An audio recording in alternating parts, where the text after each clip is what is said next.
Hi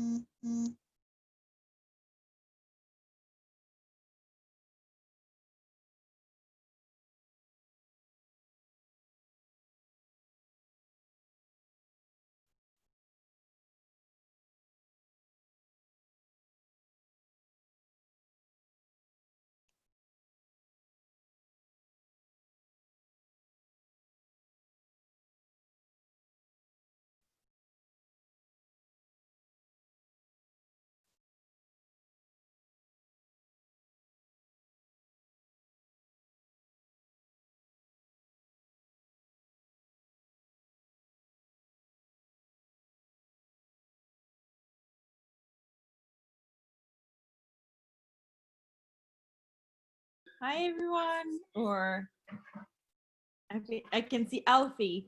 Hi. Hi, how are you? I'm good. How are you doing? Good. You cut your hair and you Got grew it. a beard. Oh yeah, I gotta get rid of that. Yeah. How's You look well. Where are you? we're in Bergerac. We're staying. We're using a friend's with a friend's house to use their internet because we don't have internet yet where we are. Okay. Right. Nice. Is it lovely weather there? We got a uncharacteristically sunny day here in Ireland.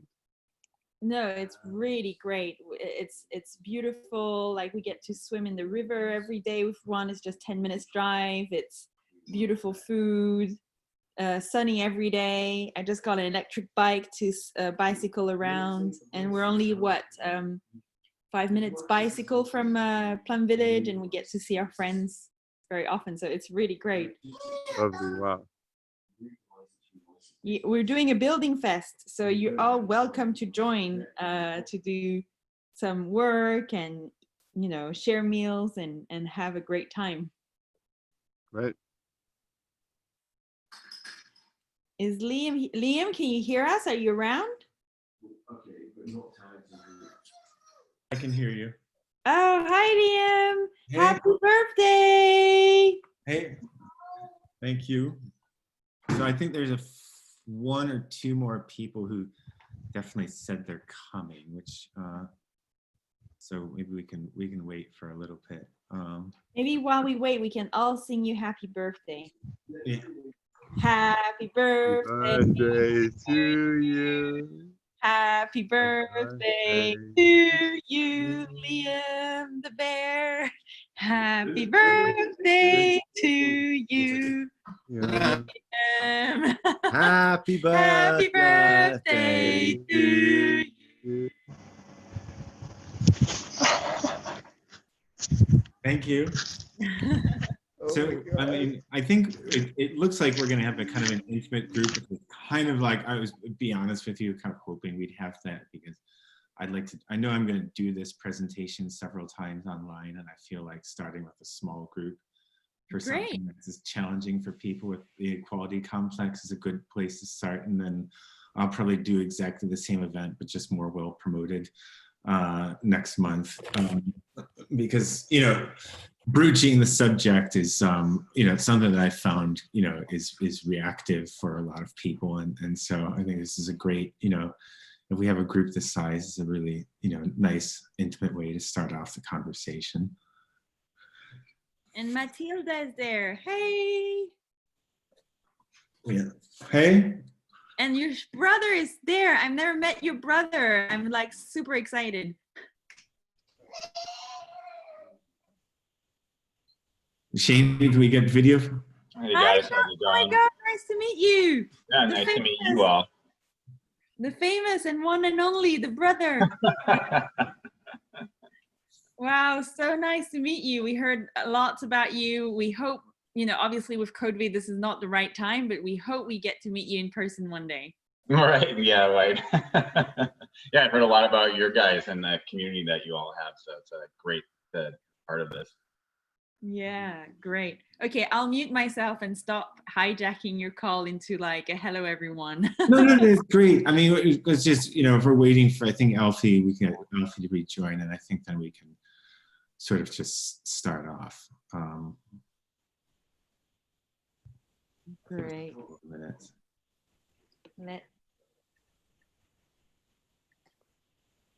Oh.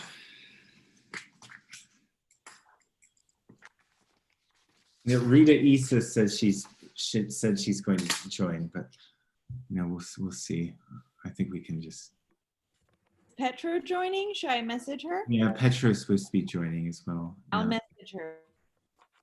Yeah, we were just on the phone with her, so I don't know where she is. She must be having connection problems.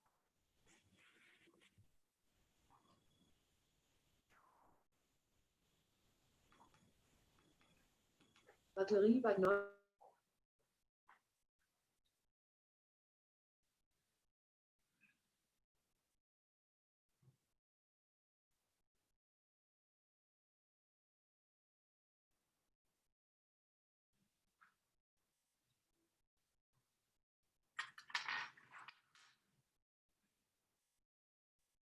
So you're in London, Liam? Yeah, I'm in London. Internet.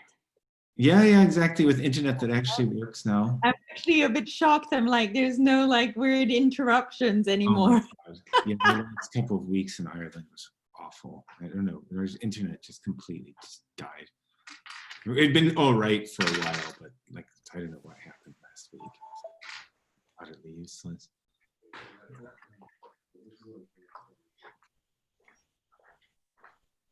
Okay.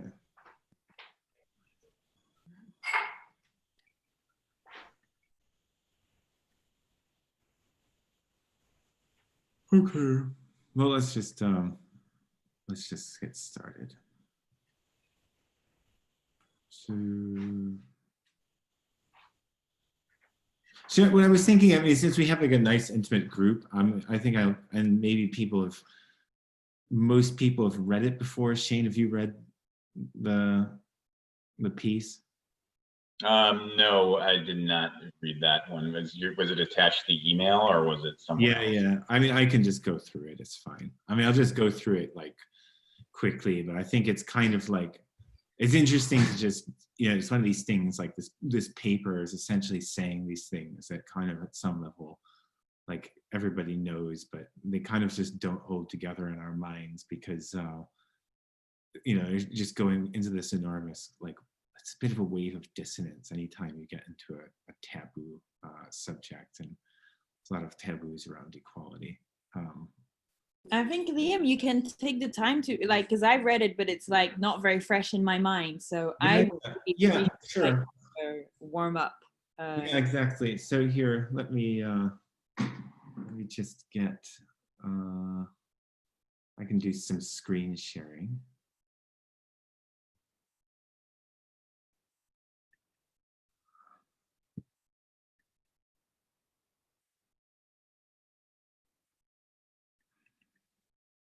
So I'm calling this kind of line of reasoning questioning equality, with a question mark, because it's a bit like an ambiguous thing. Because in some ways we know that equality is, we have a very strong sense that equality is a good thing. On the other hand, I'm taking a tack of like, well, you can question anything. Right, and so questioning doesn't mean getting rid of, but it's a bit strange that we just can't ask questions about it. Really, that's where we got to. And so I think we can start off this exercise by one of the Dharma teachers at Plum Village suggested this because it's kind of like a meditation on a loving relationship. So in a relationship, when you and your partner share the same kind of aspiration, you become one. You become an instrument of love and peace in the world. You begin as a community of two people, and then you grow your community. In the practice center where I live, there are over 100 of us. We have the same concerns, the same desires, and the same future. There is no longer a place for jealousy because we are all faithful to the same aspiration. We share everything. We still have our freedom intact. Love is not a kind of prison. True love gives us a lot of space. So I think my idea was if people read that and we can kind of share a time in our lives or something in our lives where we feel that, because that feeling of wanting the best for somebody else or a community of people, and that community also wanting the best for you is sort of a basic, experience that everybody has of being in a loving relationship where you see the world in a certain way, which I think is less and less common in our world, because we get caught in moral dualisms, so heavy morality around things like equality, which is a very different view on the world than one that's based on what love, basically, right? Rule following and love are not the same thing. And so this exercise, I think it's good to connect to a time of loving engagement in our lives. So we have some type of visceral experience of what we're talking about is a way of existing or navigating the world that's different than thinking in terms of equality, maybe. So I give everybody, a couple minutes to reflect on a time in your life, just in silence, when that this passage makes you think of, and then maybe we can just go around and share to start out.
Like that.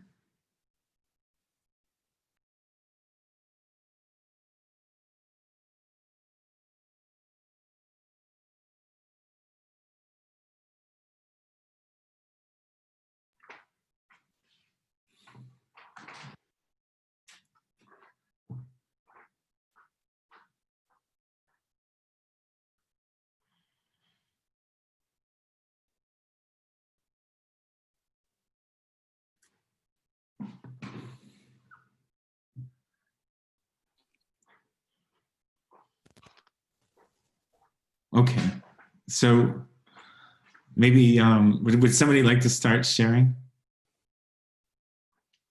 Sure, Shane. Sure. So I can, yeah. I mean, it was a great passage. Something that brought up for me was actually a long time ago when I had a really good friend, and I think the kind of what I was getting out of that passage is, there's in your relationship, if you want like the best for someone, you are happy for their successes, right? And then it becomes like the other side where you actually are jealous of their successes, and I was in a relationship where it started out happy, but over time it like kind of degenerated into kind of jealousy of each other's successes, and like it kind of was not a time of personal growth. So I look back as a real lesson, right? Kind of where it was realizing what that passage said, but getting there in the opposite way. So I thought that's what it brought up for me anyhow. Sylvie? I was actually really moved to read that, partially because we're right next to where Thich Nhat Hanh was and founded his community. But also actually, because when I read that, I was like, I kind of almost read a bit of my own life in a way. It was like, oh, you start by two and then you find more people. And then I was like, oh, that's a little bit what we're doing at Life Itself. You know, Rufus and I met, and then we brought friends together, and then gradually and finding more friends that share that commitment or share a similar vision. And then, you know, other people's win is everyone's win because you're in it together. So it really echoed a lot. And yeah, just, I was like, this is, yeah, I was just felt, in Steiner, there were where you can find each other by looking each other in the gaze, but what is more powerful is looking into the same direction, and you meet each other into what you share, you look at, you know, like in the future that you share together, looking forward to. So yeah, I was like, that's kind of that said differently. Anybody else? I think maybe I'll share my feelings. And one of the things that it brings up for me is, well, there's a couple of things. Like how much this describes some parts of the world. Like, for example, Ireland. There's something about when you're in Ireland and they say we, like, oh, we Irish do, you know, believe this. And you get the real feeling that they're like they view themselves as a big bunch of cousins, you know, that it's one big, you know, group of people that sort of wants the best for each other. There's this sort of like, you know, knitness of community.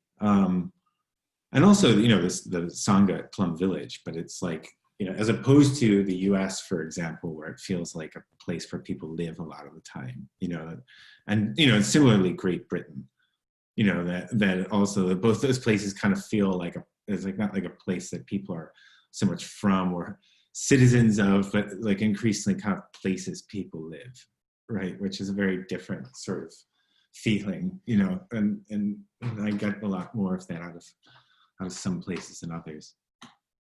Very remarkable. Rufus? Oh, you're muted, Rufus. Yes, Atian. So one thing it made me think of is like kind of the distinction between kind of like I don't know, eros and agape, but like this kind of the love for one's child. Like I don't like your love for your partner. You kind of want to kind of conjoin with them. You want to, but my love for Atian is I don't want to become one with him, in literal, you know, the kind of I want the best for him. I want yeah, like, and as someone was saying about, you know, you can be like this is kind of, I'm not really going to be, I mean, I could maybe become jealous of that. There are stories, I guess, where that happens, but in general, you imagine, you know, for your child, you have this kind of selfless love for their well-being and success, like that, and you're kind of, you are, it's not that you are them, but you're kind of like, there's this kind of deep, yeah, this deep well wishing for them. So I'm like, I think times my life, like that's one area, you know, I want a place in my life, I really have that. And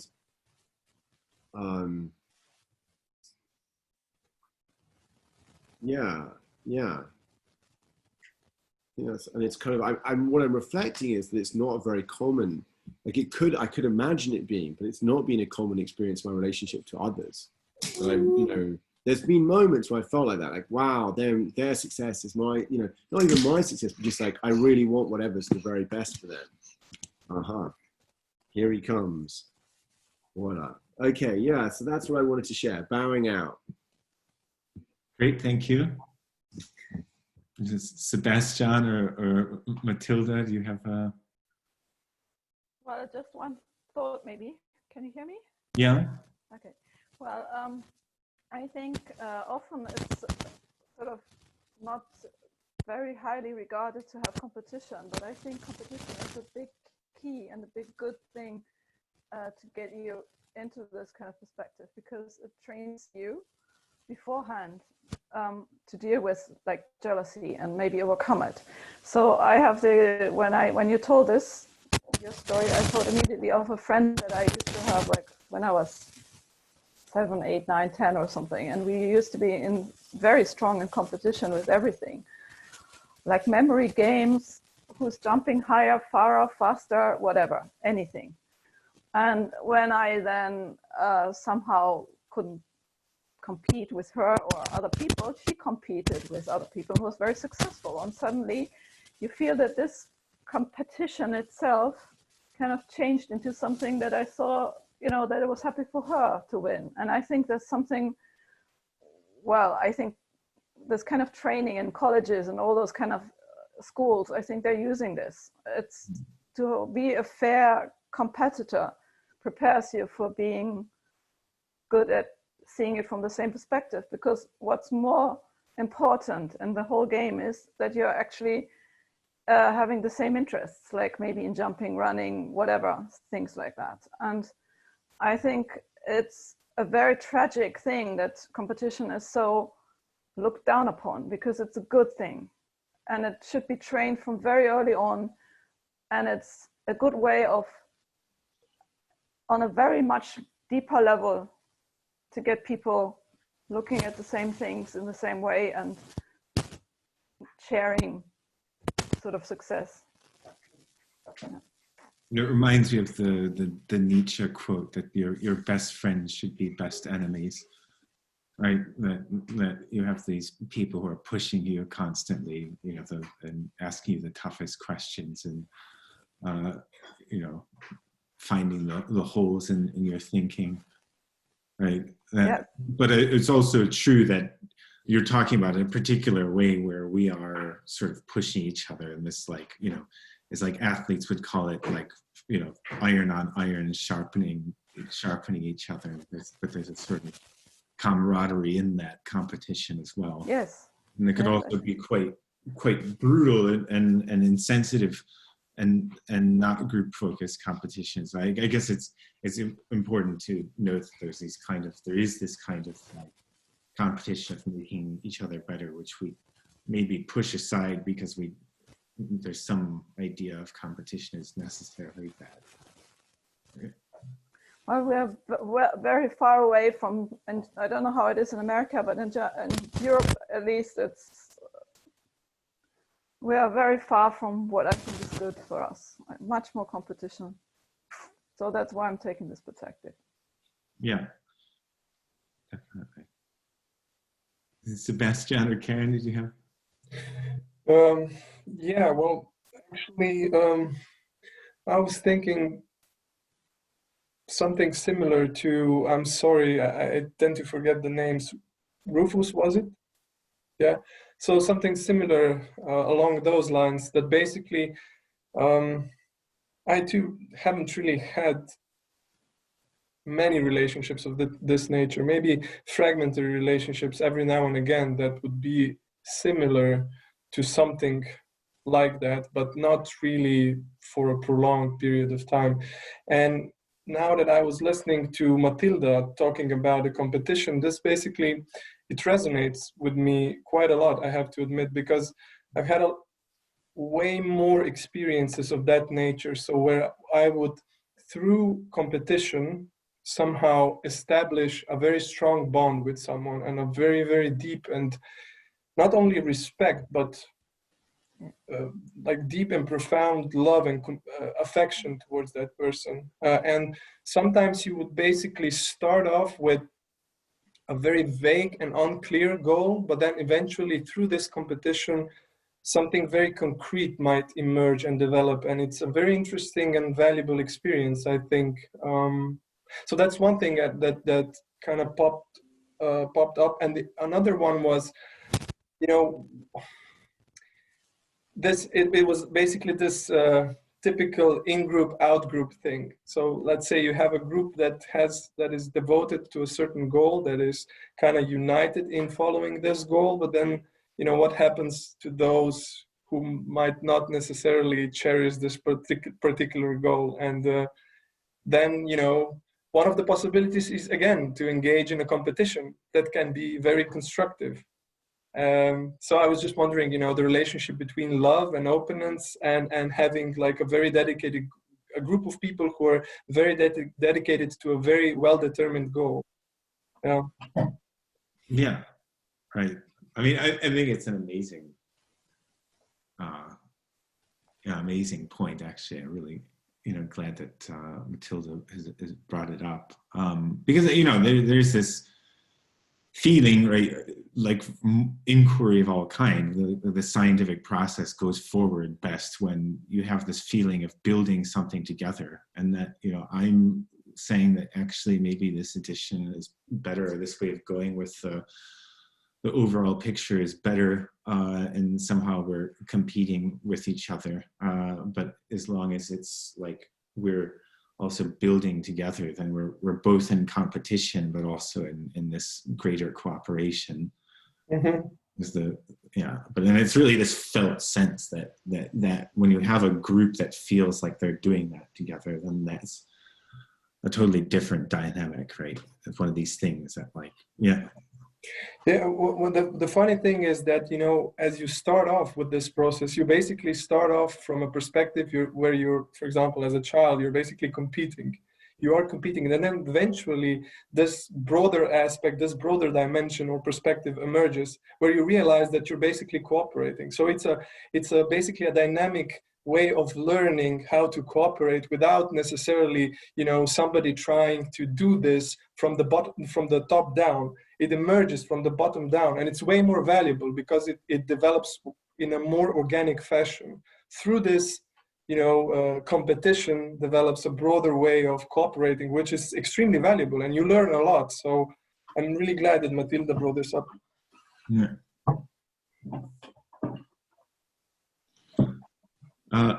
Karen? Okay, she might be away. Okay, so, and Jessica, hi Jessica, you just joined us, but so I think Jessica's missed us for this this particular exercise. Did you get a chance to see the blurb that we had up? I mean, I was invited by Facebook. Oh, don't worry. No, we just put a blurb up that we were discussing. Okay, in the chat. Yeah, well, I was sharing screen, but you missed that, I think, completely. Yes, okay. I'm so sorry. I got delayed on something else. Do you think it's not worth continuing because I've missed? Oh, no, not at all. Don't worry. We were just doing a little like meditation suggested by a Plum Village Dhamma teacher on love to get people kind of in the mode of thinking about sort of wanting the best for each other, and the sort of mind of love as opposed to a dualistic mind, right? So people were talking about their relationship to a particular passage that we had up. Okay, but I think I can go back to the presentation. Okay. So with that said,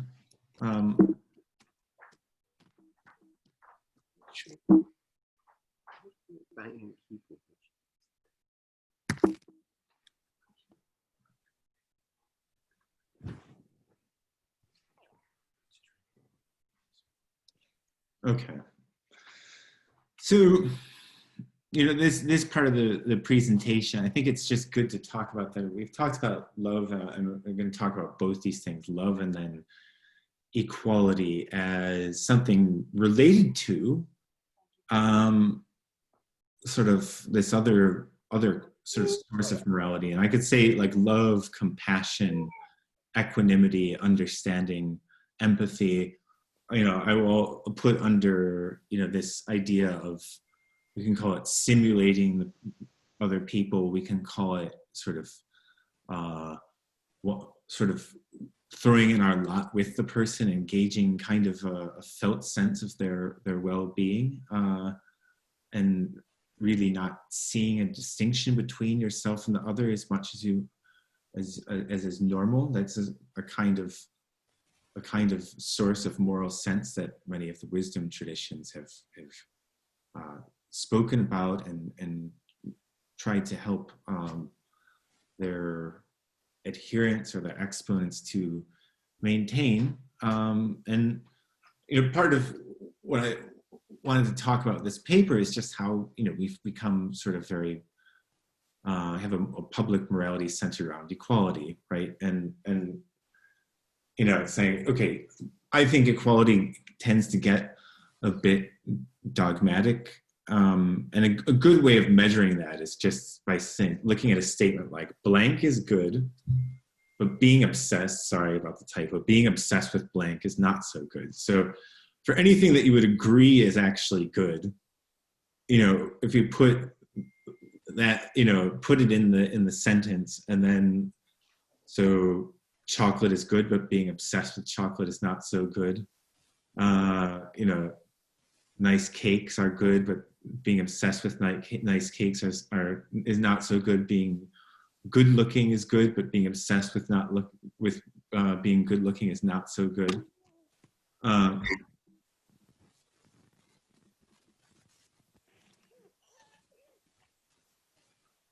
And I would submit that there's very few things that will get disagreement like you would if you put equality in that. So it's like in that, for that blank. I wonder if people have reactions about that. What are some other words that are maybe close in response? Can anybody think of any? But sort of do the exercise in your head a little bit and sort of simulate the reactions that you'd get. And it'd be interesting to talk about why do we get those reactions, and if there's anything else that statements of this form that people think would make other people react to.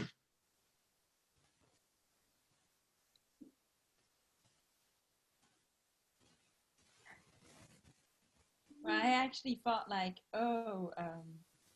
mindfulness is good, but being obsessed with mindfulness is not so good. I was like, oh, that might get quite triggering if I did that for the Plum Village community, for example.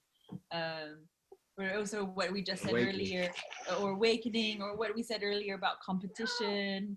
I was just like, oh, it's true, like, competition is good. Yeah, but it wouldn't be controversial to say, but being obsessed with competition is not so good. That would be like people say, yeah, but equality. Yeah, but it depends on which group you talk to. I'm pretty sure if you go to like performance athletes. Yeah, you say that, there would be like, you say that to Michael Jordan, he'd look at you and be like, F you. Oh yeah. Being obsessed with competition was good. Yeah, I mean, this is the thing. So you'll find statements like being obsessed with, someone will say sex is good, but being obsessed with sex is not. There'll be someone who disagrees with that as well, right? Yeah. The question is like generalizing across society. Sorry. If you're gonna kind of simulate the average person, or think of lots of people, and you gave 100 people, this kind of statement. Oh, well, freedom. One would be, if freedom is good, but being obsessed with freedom, people would be like, no, freedom is important. How dare you say we shouldn't be obsessed about I think freedom, like autonomy, being independent, like, like how dare say we shouldn't be independent, things like that. I think would definitely get a lot triggered. I'm not going to say too much, so I let some space for others to contribute. Yeah. Other people?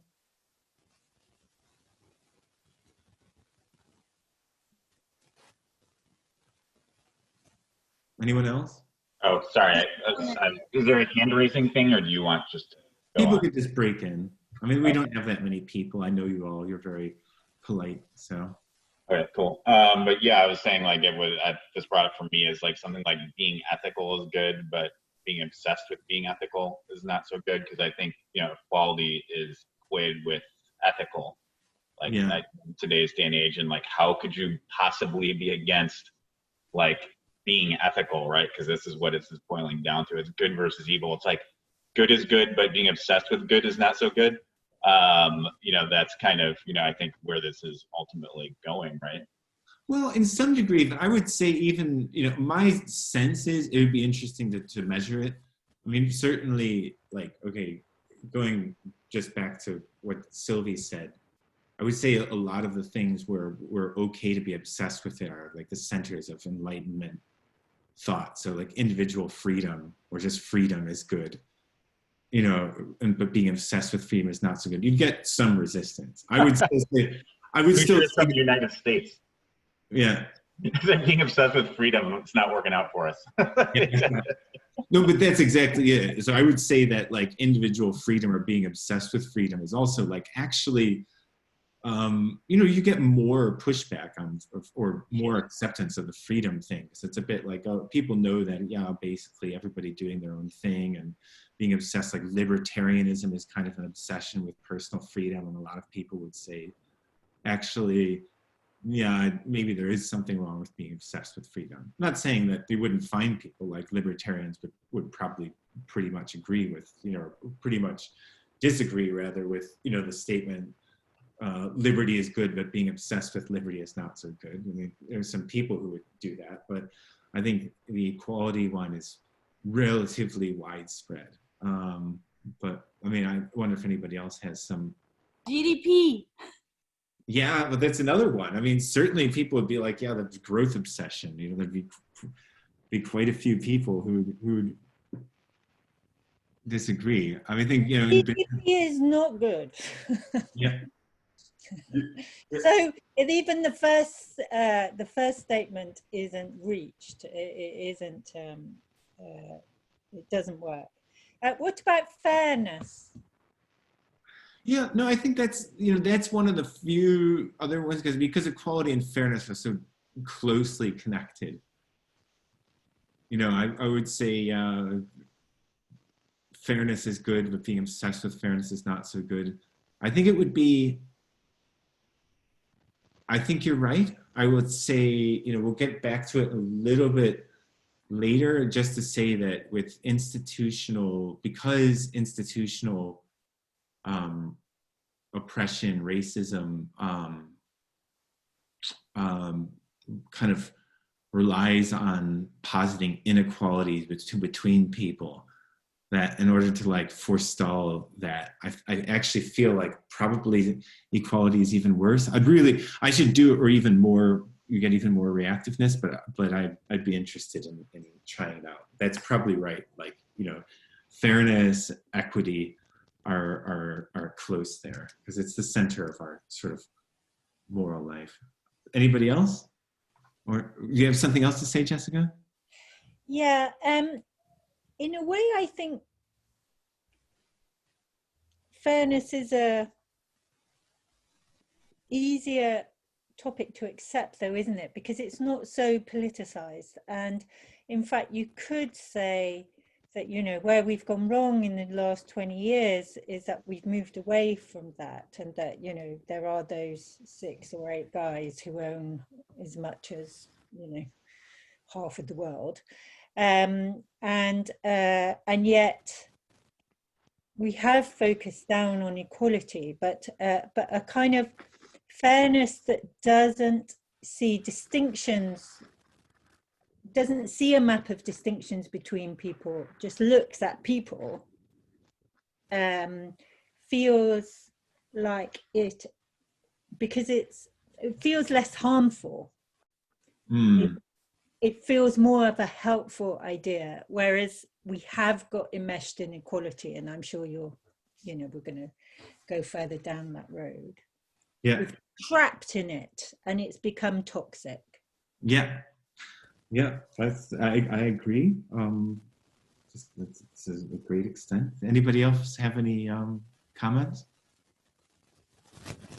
I would just add that the very way that the whole thing is phrased, to me, it always kind of creates the impression that being obsessed with whatever it is that is good, in a certain sense, distorts this very thing. So I think that regardless of what you put in there, for the most part, this obsession with seems as if it would, you know, kind of imply a certain pretty strong attachment to that, which usually distorts the thing that that you find good in other contexts. So the very phrasing, the obsession, whenever something becomes obsession, it can become distorted and used in a way that is different than it is used when it is merely accepted as something that is beneficial and benevolent. Mm. Yeah, I totally agree. I mean, and that's kind of, you're exactly getting on the whole line of thinking underlying the larger paper that this is drawn from. Is a bit like, look, if we look at it, we say we're in a civilizational crisis, or a lot of people feel that way, then if you come from a Zen background, as I do, you know, this simple rule that the cause of suffering is attachment, and the cause of suffering is delusion. And delusion comes from attachments, like things that we really hold on to or are obsessed with, which might be like we need them, rather than we're not willing to take them when we can get them naturally, but we must have them. Those are kind of universally the source of suffering. And if you were to look for things that were the source of our collective suffering, it would be very likely our deepest attachments, and most likely even then the ones that we're least conscious of. And I would say, so yeah, it's like something is good, but being obsessed with it is extremely attached to it, so that when it's not there, then you get very, there's a lot of suffering for you. That generally is true, right? It's basically all of anything that you're obsessed with is ultimately a source of suffering, because you can't always get what you want. Liam, I really like what you just said of like, but sometimes you don't even realize you're obsessed with things. Yeah. It's like that's the thing that is like the most, maybe not dangerous, but like, oh, one doesn't realize that one is obsessed with something. It's like success. I think our society is completely obsessed with success, you know, like, and actually also therefore completely obsessed to avoid failing. Mm. And you know, even in every, like, I don't know one human being that does not want to succeed, or they say they don't because they're like, you get obsessed about not wanting to succeed because you're afraid of failing or so. It's like the two sides of the coin. And I don't think it's like the fish in the water. It's not even seen that actually there is an obsession about either avoiding failure, therefore being afraid of success, or pursuing success at all costs. Mm-hmm. Yeah. But that, you know, say I remember seeing my kids on sports day, and my kids were quite good at sports, so they would tend to be in the top 3. But sports day is misery for the 10, 15 who aren't in that top 3. So our society is built on this idea of success that most of us aren't going to achieve. If you look at it in those, I mean, once you soften the idea of success, that it means being a good human being and that kind of thing, it's achievable. But you know, one of the things I've also taught at universities and at a film school, and there was so many of the kids, all the girls and most of the boys had low self-esteem. And the historical Western way of countering that is to say, but you're great at this, you know, art, or, you know, building stuff, or, you know, whatever it is, programming computers. You're great at that. But what about a kid who isn't great at anything? How are they validated within a competitive Western kind of setup? They're not. But we have to feel that we are decent, worthwhile people, even if we're mediocre at everything. Yeah. It's definitely getting into some stuff that I'll kind of come back to in a couple of slides. So maybe we can talk about it more then. Okay, I think is that unless anybody had anything urgent to share, we can move on. Yeah, and to say this is, you know, basically a paraphrase. Equality is not a source of suffering, but the equality complex is. Thich Nhat Hanh has said before. I mean, it's something that people notice when going over to the West, that we're especially obsessed with equality, and that in particular, there's a centering of moral life on the concept of equality, so that people are constantly measuring, right? So, you know, to talk about the different ways that equality connects with morality, right? You can look at the world as this kind of like love is the kind of looking at every other person as though they're almost not distinct from you, right? This almost a lack of a self in relationship to the other person is this extreme form of Christ-like or Buddhist love, right? And something that we might get at with equality and saying we are equal in the eyes of God is an old Christian phrase that, you know, the Lord loved us equally and our consciousnesses were equally sacred and worthy of respect. And so in that way, everybody should be looked at sort of with, I mean, love thy neighbor as thyself, right? That's the ideal, right? You can see the other person as clearly as you can see yourself, right? And well, that's the problem, is that there's sort of, we can agree that this is true on an abstract level, and then there's actually appreciating it, you know, appreciating other people's consciousnesses in the fullest possible manner, which is very hard to achieve. And, you know, many of the people who actually succeed in treating other people really, really well do see the world this way, but it is very difficult to do. And I think that's what Jessica was just kind of getting at, that there's people are equally worthy and able, you know, deserving of our attention, no matter what kind of talents they have. We can see their, you know, have respect for the inner life. Okay.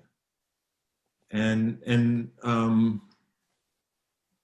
not really worry about their, you know, their sort of greatness, right? Another type of equality, though, really is kind of like that people are equal in terms of what they get in life, right? Because we look at, it's sort of an expressed, if we think about how this love would look, or a society of people who thought like that would look, then you see probably quite a lot of equality, like, and quite a lot more equality, I would say, than in the society that we live in right now, which is equality obsessed, but is totally unequal. And so we have this issue that in general, if you look at outcomes in a society full of brotherly love, you would probably see quite a lot of equality. So it's a good metric of this real total connection. But on the other hand, kind of treating people this way isn't necessarily a symptom of this real total connection, because oftentimes we can be very high-flown about whether we're treating other people more equally than the next guy does, and start speaking disrespectfully and so on. So the big catch, very difficult to achieve, easy to claim to have this, you know, to actually see other people's inner lives with, you know, as equally sacred.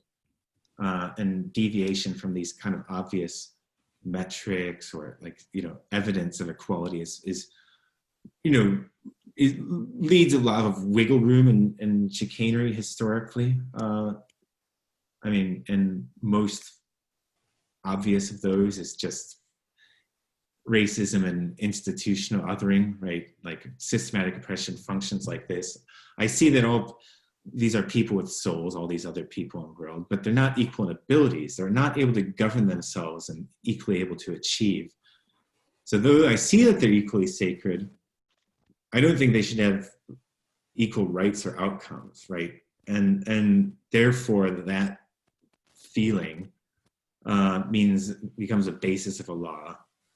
And that's why, you know, you hear sometimes the statement that only dominant groups can become racist, right? Because it's only their sort of beliefs about inequality can be used to justify oppression and precisely this matter, right? That basically I do connect with people in this ideal way, but I see that these people are not capable of governing themselves, therefore they don't deserve this equality, right? And so the problem is that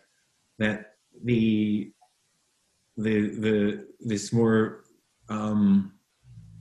beautiful, connected kind of equality is much more difficult to prove and to sort of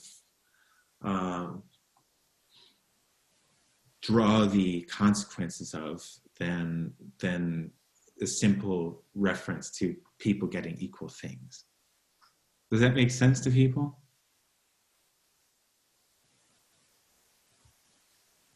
Any reactions to that?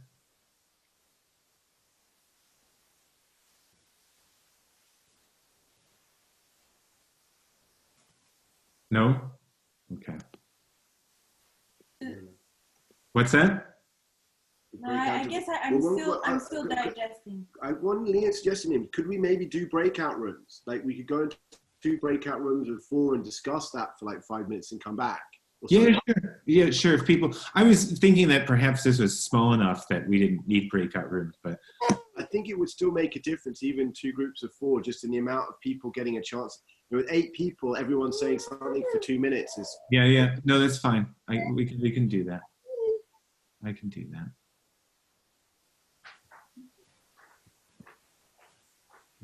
Getting very upset about the unequal distribution of the banana right now.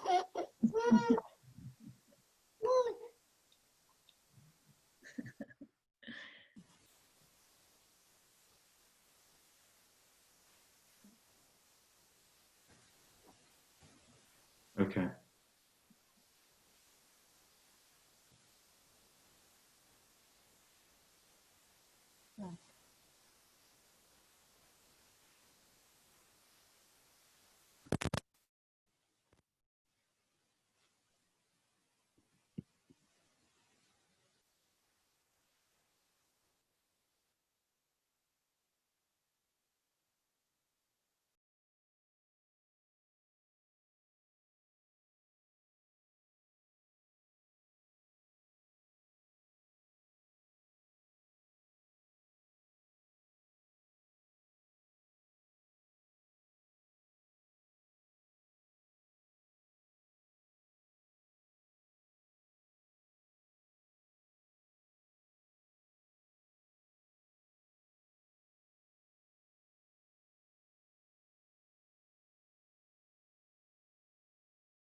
I'm going to quickly make myself a cup of tea, so I'm not going to make you watch me doing that.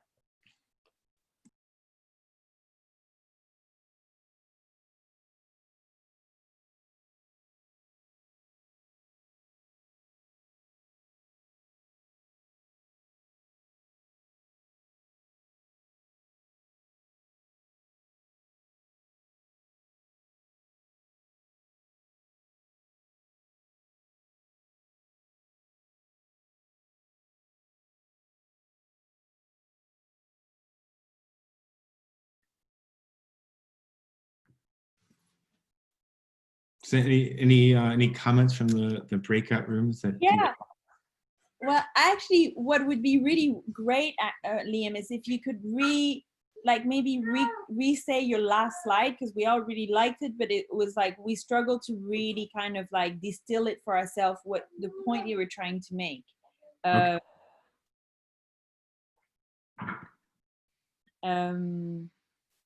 Maybe we can attempt to explain what we think you were trying to say.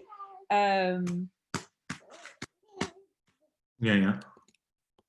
So what we think you were trying to say is that, you know, when there's love and brotherhood, like love is hard to kind of see, right? But like if I kind of out there, if I see it, it's like I see a society that is quite equal and etc. So equality is kind of the symptom or like an outcome of love and like kinship. And then what I understood was that one can, it's related to, I think, what you said about being obsessed with things is like, then you end up being kind of maybe focused on the outcome rather than the source of it, which is like love and kinship. And then if you kind of, the other side of it is saying, well, we're not all equal, we have differences, but if you start kind of getting again, you can look at differences with love, but you can look at differences and just get focused on the differences, and that can then justify institutionalized racism. Roughly, I think that's what I understood, but it would be wonderful to have you recreate it. Maybe just to add, what I understood is also there's a very fine line. So there's this difficulty. One direction you fall off into kind of obsession with equality. Everyone is the same. No one should get prizes. You know, everyone should get prizes. On the other side, you know, it's quite clear to me that Atian is not, you know, I love him equally. He is wonderful, but I'm not going to let him drive a car or vote right now. You know, like he's 9 months old, even for quite a while. And no one has a problem with that. No one says, okay, you're discriminating against Atian. You know, that's kind of no problem. But it could be abused. It could be used in this way. And then how do you kind of sort the sheep from the goats? How do you know when it's useful kind of differentiation versus a cover for kind of racism or an abuse of that? Exactly. I mean, which is why like paternalism is another, you know, a word that oftentimes gets thrown into these conversations, like assuming the position of the father who can make the choice on behalf of the people, right, better than they can, essentially, right? That's the position of the sort of, you know, the gold standard of racism is essentially a sort of paternalism where the people who are, you know, that one is racist against, a racist is racist against, are declared unable to make their own choices, and therefore the more capable group can make the choices on behalf of them, right? That's like institutional, you know, one group is more entitled to power and control because of their innate superiority, even though they love those, you know, I mean, American slaveholders would seriously say things like this, that, you know, they were looking after the best interests of their slaves, right? That's, you know, that was, you know, more or less the comment. And so there's a very like deep, hardcore racism that it takes to make that seem like a reasonable claim. You have to really, Yeah, but how does this answer the original question, basically? I mean, I'm still not sure, what the criteria is then by which you can delineate what legitimate categories of differentiation are and which aren't. So I think that this was a case of talking past one another. I'm really not sure that this was a response to the original question. Wait, can I say something? Because I'm not sure part of the solution. So there's a very real problem we face, yeah? So as I understand, that's something we agree on, which is there's this difficulty of like saying, we do probably want to differentiate in life. Yeah. We might even, going back all the way into political philosophy from the Republic onwards, and I'm just going to put it out there myself, which is, it would kind of be obvious that, in a perfect world, you wouldn't have the world run but in a pure democracy, right? Like, it just wouldn't be a very sensible way. Like, there clearly is different, I'm really going to be radical here, it'd be quite obvious in a world of perfect Buddhas, we'd have some kind of smaller group who were like wiser about making decisions. I mean, think of how companies get run. They don't generally get run democratically because it's an extremely poor way often of aggregating information. There are people who are much better at doing that than other people, and why should we go to the median voter? But the problem, of course, is that this is prone to abuse. And so at a very practical level, even at the level of just politics and political organization, how would you resolve this dilemma? How do you resolve this Gordian knot, which is that there's clearly very bad outcomes that can happen once you go down that route. And even the words of superiority, like I at least bristle, I'm not going to be superior to anyone else, and the resolution that I think we're saying is, it might not be there are categories. It's not like we're going to be able to put some decisions in one category, like sports, and some in the other. The very most important categories to us, such as the political governance of our societies, go to these questions. And yet, but the path out of that might not be like, oh, there's some category or even structure. It might be something else. It might be like us all becoming Buddha-like. I don't know, but I don't know where we're going to come to. But I'm just like, that seems what I think that's there at the heart is this great challenge for anyone who wants to think of a way forward politically or socially. Well, I mean, I think to get to Sebastian's claim or question, I think my point, Sebastian, is that it's very difficult. So, I mean, if we're going to look at historically, right, like now we would look and we would say, okay, these arguments were sort of silly. But at the time, basically, if you institutionally have people oppressed, then it's very difficult, right, to falsify the claim of the sort of the extreme racist who would say, oh, well, they're just not capable of anything else, because they're not, those people who are oppressed wouldn't be allowed anything else. And so, I mean, fundamentally, it's a really, really, it's all set up to not allow there to be any evidence that the system is unjust, right? It's not going to produce evidence of its own unjustness because nobody's given a chance essentially to falsify it, right? And so like systematically, like what we've faced historically, and what I'm interested in talking about this for is because that is where the communication gets, like things like, oh, you can't generalize, right? This kind of refrain of American, liberal, equality, I suppose you'd say like equality mavens, right? Is that you take the ability to make any such statement as institutional racists did make out of people's hands by essentially outlawing any type of generalization whatsoever about oppressed groups. Like, and that's essentially where our political conversation is at, because people basically, we know what the standard of morality is. It's, oh, this, like, seeing people as equally sacred and I connect to them all. We can probably agree with that.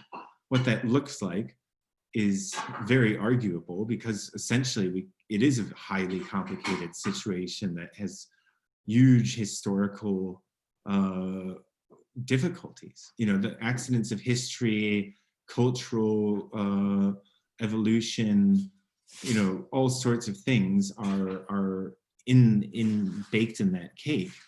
and people will sort of invent essentially self-serving arguments, and it's very difficult to parse out those self-serving arguments. So the taboo comes of essentially not allowing any, saying, look, everybody's equal, right? Ideologically, it's just the case that everybody is equal on, you know, their basic abilities. We kind of abstract away from differences between groups. And there's a kind of a tendency to have like a knee-jerk antipathy towards any statement of difference between groups. I mean, the same thing with feminism, right? I mean, that if you allow any generalization around women, men would have used it to basically justify superior position.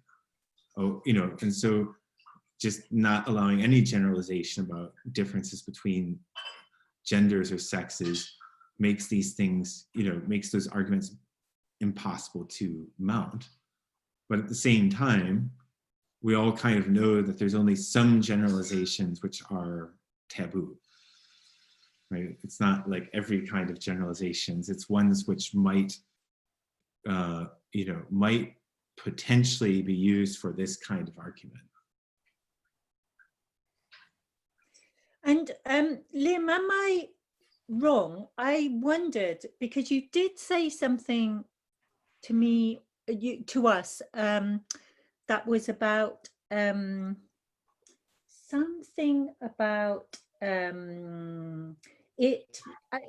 what you just said, that an equal approach might be able to be falsified, and you then became, for me, a little bit unclear, and I couldn't really follow. But I think what you were saying is, with equality, there are at least metrics. Whereas with this, you know, if we're saying, oh, we've arrived there, we all love each other, but actually you're more capable of making this decision, then if you then get into conflict, how do you resolve it? Because there aren't metrics. That's sort of opinion. Yeah, it becomes opinion really quickly. So it's the kind of equality, if we say equality is everybody getting the same income, that's very difficult to wiggle out of. Mm-hmm.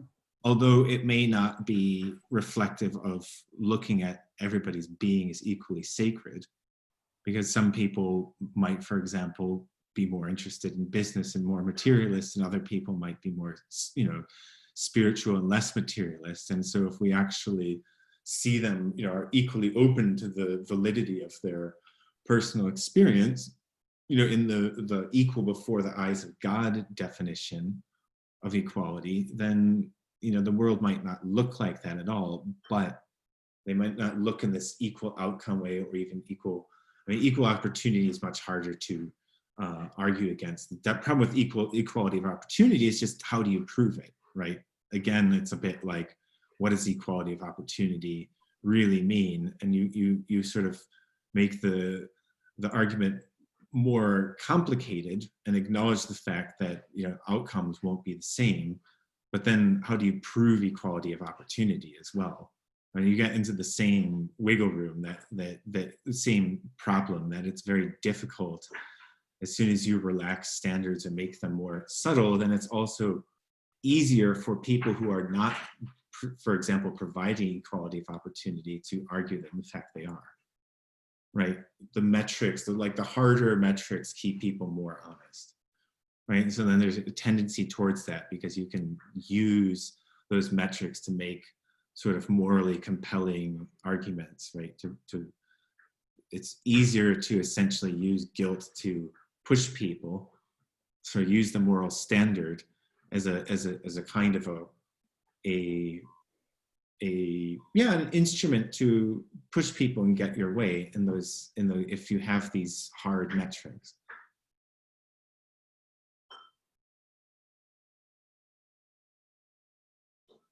Does that make more sense to people?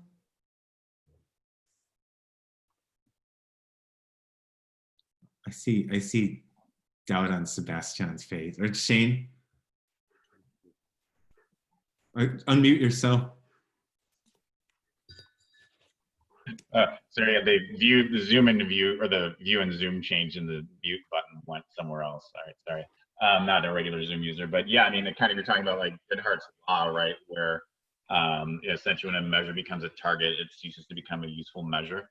Where if your measure is equality of income is our measure for equality, then if you make that a target, you're just going to start to get like perverse outcomes, right?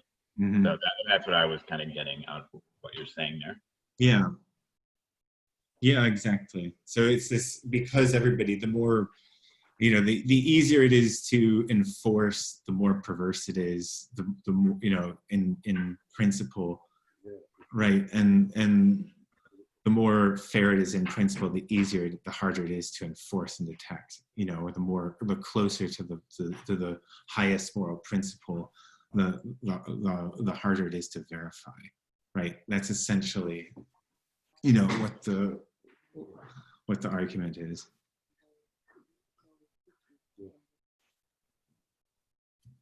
Yeah.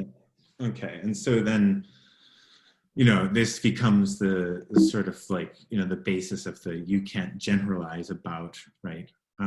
So the problem with that, realities of ego and power. I mean, this is some stuff that like actually working basic Buddhist, views of the mind into, which are now psychological. I mean, it's converging with what's been being learned in cognitive science, these elements. So look, if you have an ego, that means you don't want to be equal, but better. You want more, Oh, I'm not greedy. I just want a little bit more. Well, you aren't going to be equal in that case. And then having power means you don't have to be equal if you don't want to be. So as long as there's power and selfishness, there's not going to be equality, right? I mean, in that, how do you, actually, if it's especially the more we're depending on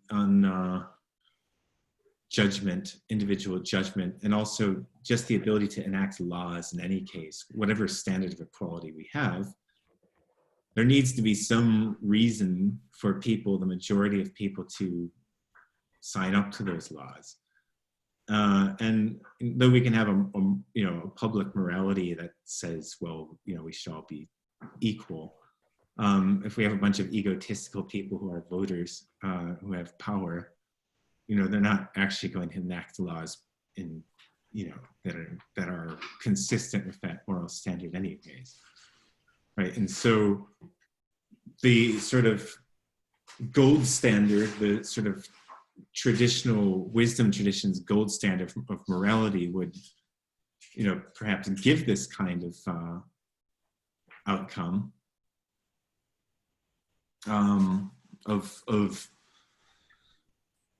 equal, sort of fairness between people, and also laws, people willing to enact laws in favor of outcomes that are in line with these these highest moral principles, because they fundamentally care about other people. They don't have egos, right? They're as concerned with other people as they are with themselves.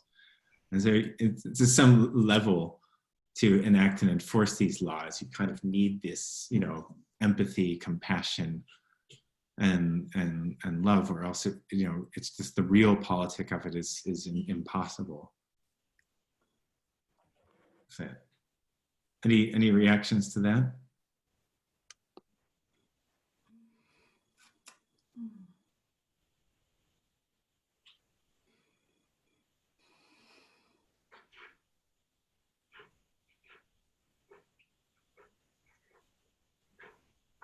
So Liam,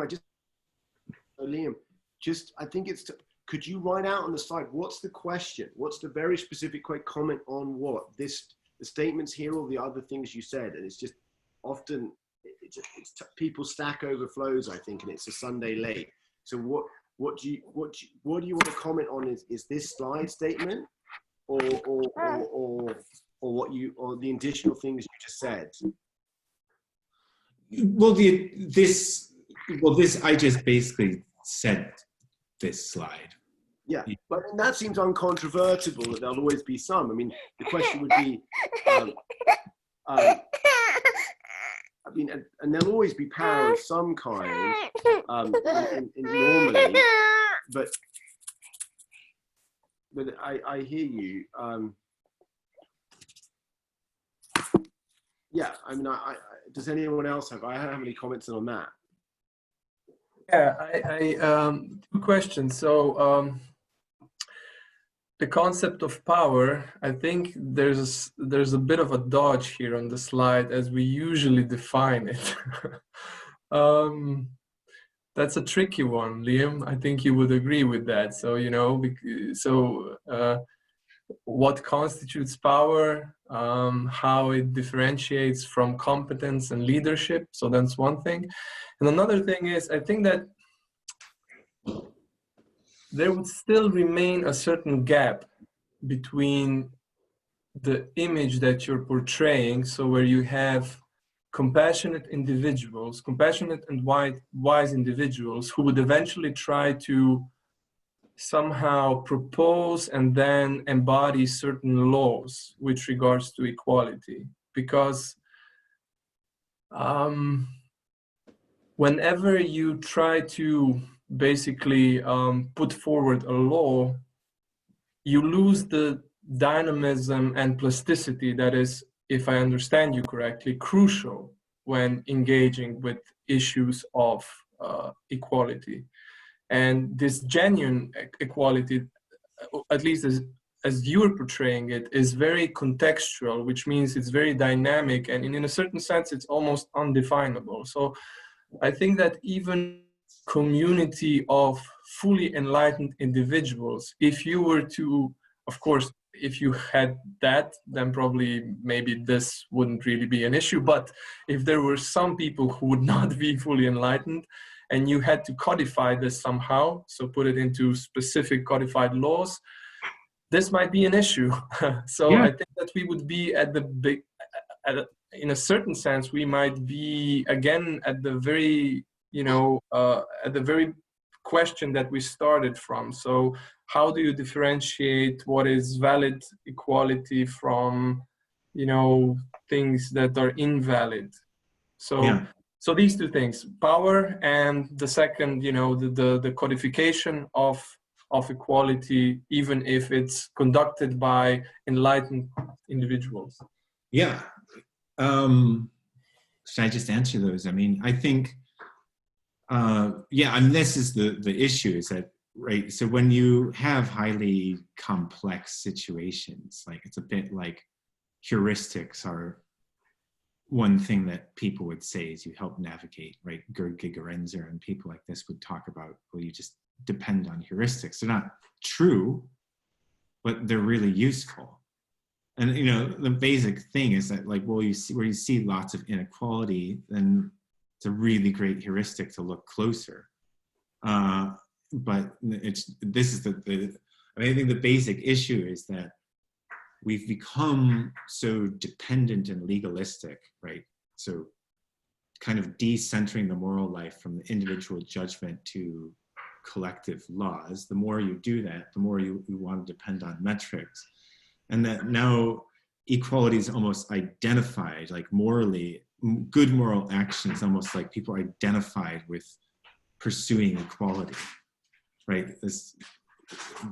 And so when you're incapable of conceiving of equality as just an idea or a metric that is useful, so these outcome equalities or apparent equality of opportunity is kind of like, well, it's a good metric. I mean, a world that is, again, full of people that were really valuing each other's experience would exhibit a lot of that equality, but not perfectly. But if you see huge, massive income inequalities, that is surely a sign that something is probably the matter, right? Especially like the levels far beyond you've seen in the past with a functioning society.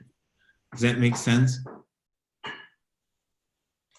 My question here is, you know, are we certain that, you know, for example, enlightened individuals might agree with regards to questions, very specific questions of the type as to, you know, outcome inequality, whether they would all agree that this is necessarily a good metric, and to what degree? So, you know, I think that perhaps there's a bit too much emphasis, or the burden is too great on the idea of enlightenment. It almost looks like a black box where you would like to kind of push the pernicious problems, and they would somehow almost magically resolve them. I'm very much in favor of the idea of, you know, bringing the compassion practice and mindfulness practice into the overall process. But I'm still dubious whether, for example, you know, if you came to the Buddha and ask him some very specific questions that are usually resolved in front of the court of law, whether, you know, his judgment might not be in a certain sense structurally similar to the one that would be given by someone who might not necessarily be completely enlightened. So other factors such as, you know, a very rational decision making and specific values that are, you know, that are somehow endorsed by the community or whatnot would come into play, and this would play a very important role. So I think that certain questions would still remain open, and they would require, you know, a debate whether these metrics are actually, you know, useful. Yeah, absolutely. No, I mean, there's no doubt about that. I think my bone to pick is more with just the identification of moral behavior with equality. Like, yeah, there, you know, we're not going to get a perfect answer on anything. I mean, if I was going to, like, from any policy, if you wanted to talk about differences in a legal system, you know, how would they deal with this? Well, yeah, you could say that you could train judges who are, you know, better at looking through context and seeing every situation differently, which of course kind of judges already do. They do look at extenuating circumstances, and they find themselves actually having to use this subtle judgment in real courts of law constantly, rather than really like being able to refer to, you know, set rules. There's an incredible amount of judgment that people use, and so we're kind of looking for basically wise judges in a way to give good outcomes, and hope that elected officials kind of recognize that ability and give it to the right people. And so, you know, part of it you could say is it's the degree to which you're, you know, willing to go to, you know, individual people's judgments of context, versus if you don't trust them, you think that they're going to be somehow prejudiced, then you again go more on rules, right? The more you don't trust, you know, like you think there's judicial corruption, the more you want like really strong standards that people can't. So it's, I mean, it's a very familiar problem. I don't think it's particularly, you know, I mean, that's the thing, this stuff of, you know, for me, it's like, I think the, you know, Westerners, you know, tend to see like, oh, the Buddha mind, or, you know, Christ-like love is some very, you know, unusual thing, where it's like, yeah, it's fairly like mundane according to just basic Zen teaching, that like, well, this is just actually a part of your mind that is capable of seeing other people relatively directly and empathically, and doing a relatively good job at figuring out what their internal life is. Still, of course, we'll always make mistakes, but it's the most sensitive instrument that we have.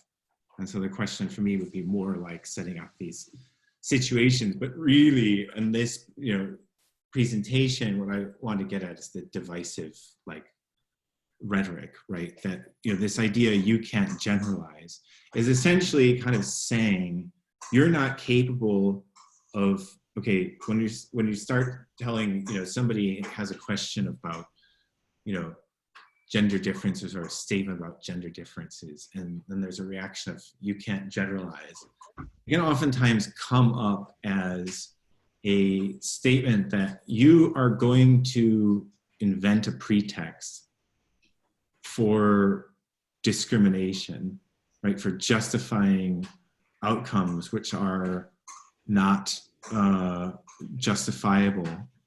And therefore, we can't generalize between, there are no sort of meaningful differences between groups, and making those taboo. And that itself is a statement of a kind of like moral authority, right? On behalf of the person who's declaring who can and cannot generalize. Like, you are not capable of generalizing about that, right? Is, you know, more, you know, my wider concern on the, like, the body politic, which I think is incredibly divisive.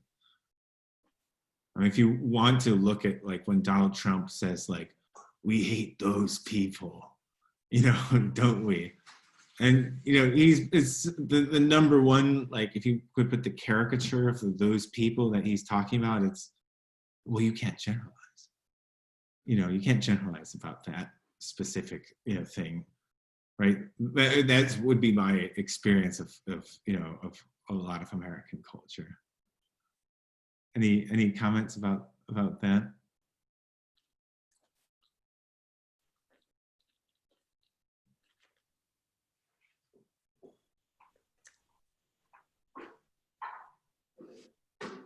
Jessica? I think that a lot of the underpinnings of what we're talking about is a kind of assumption that it's a very contested area that we're talking about.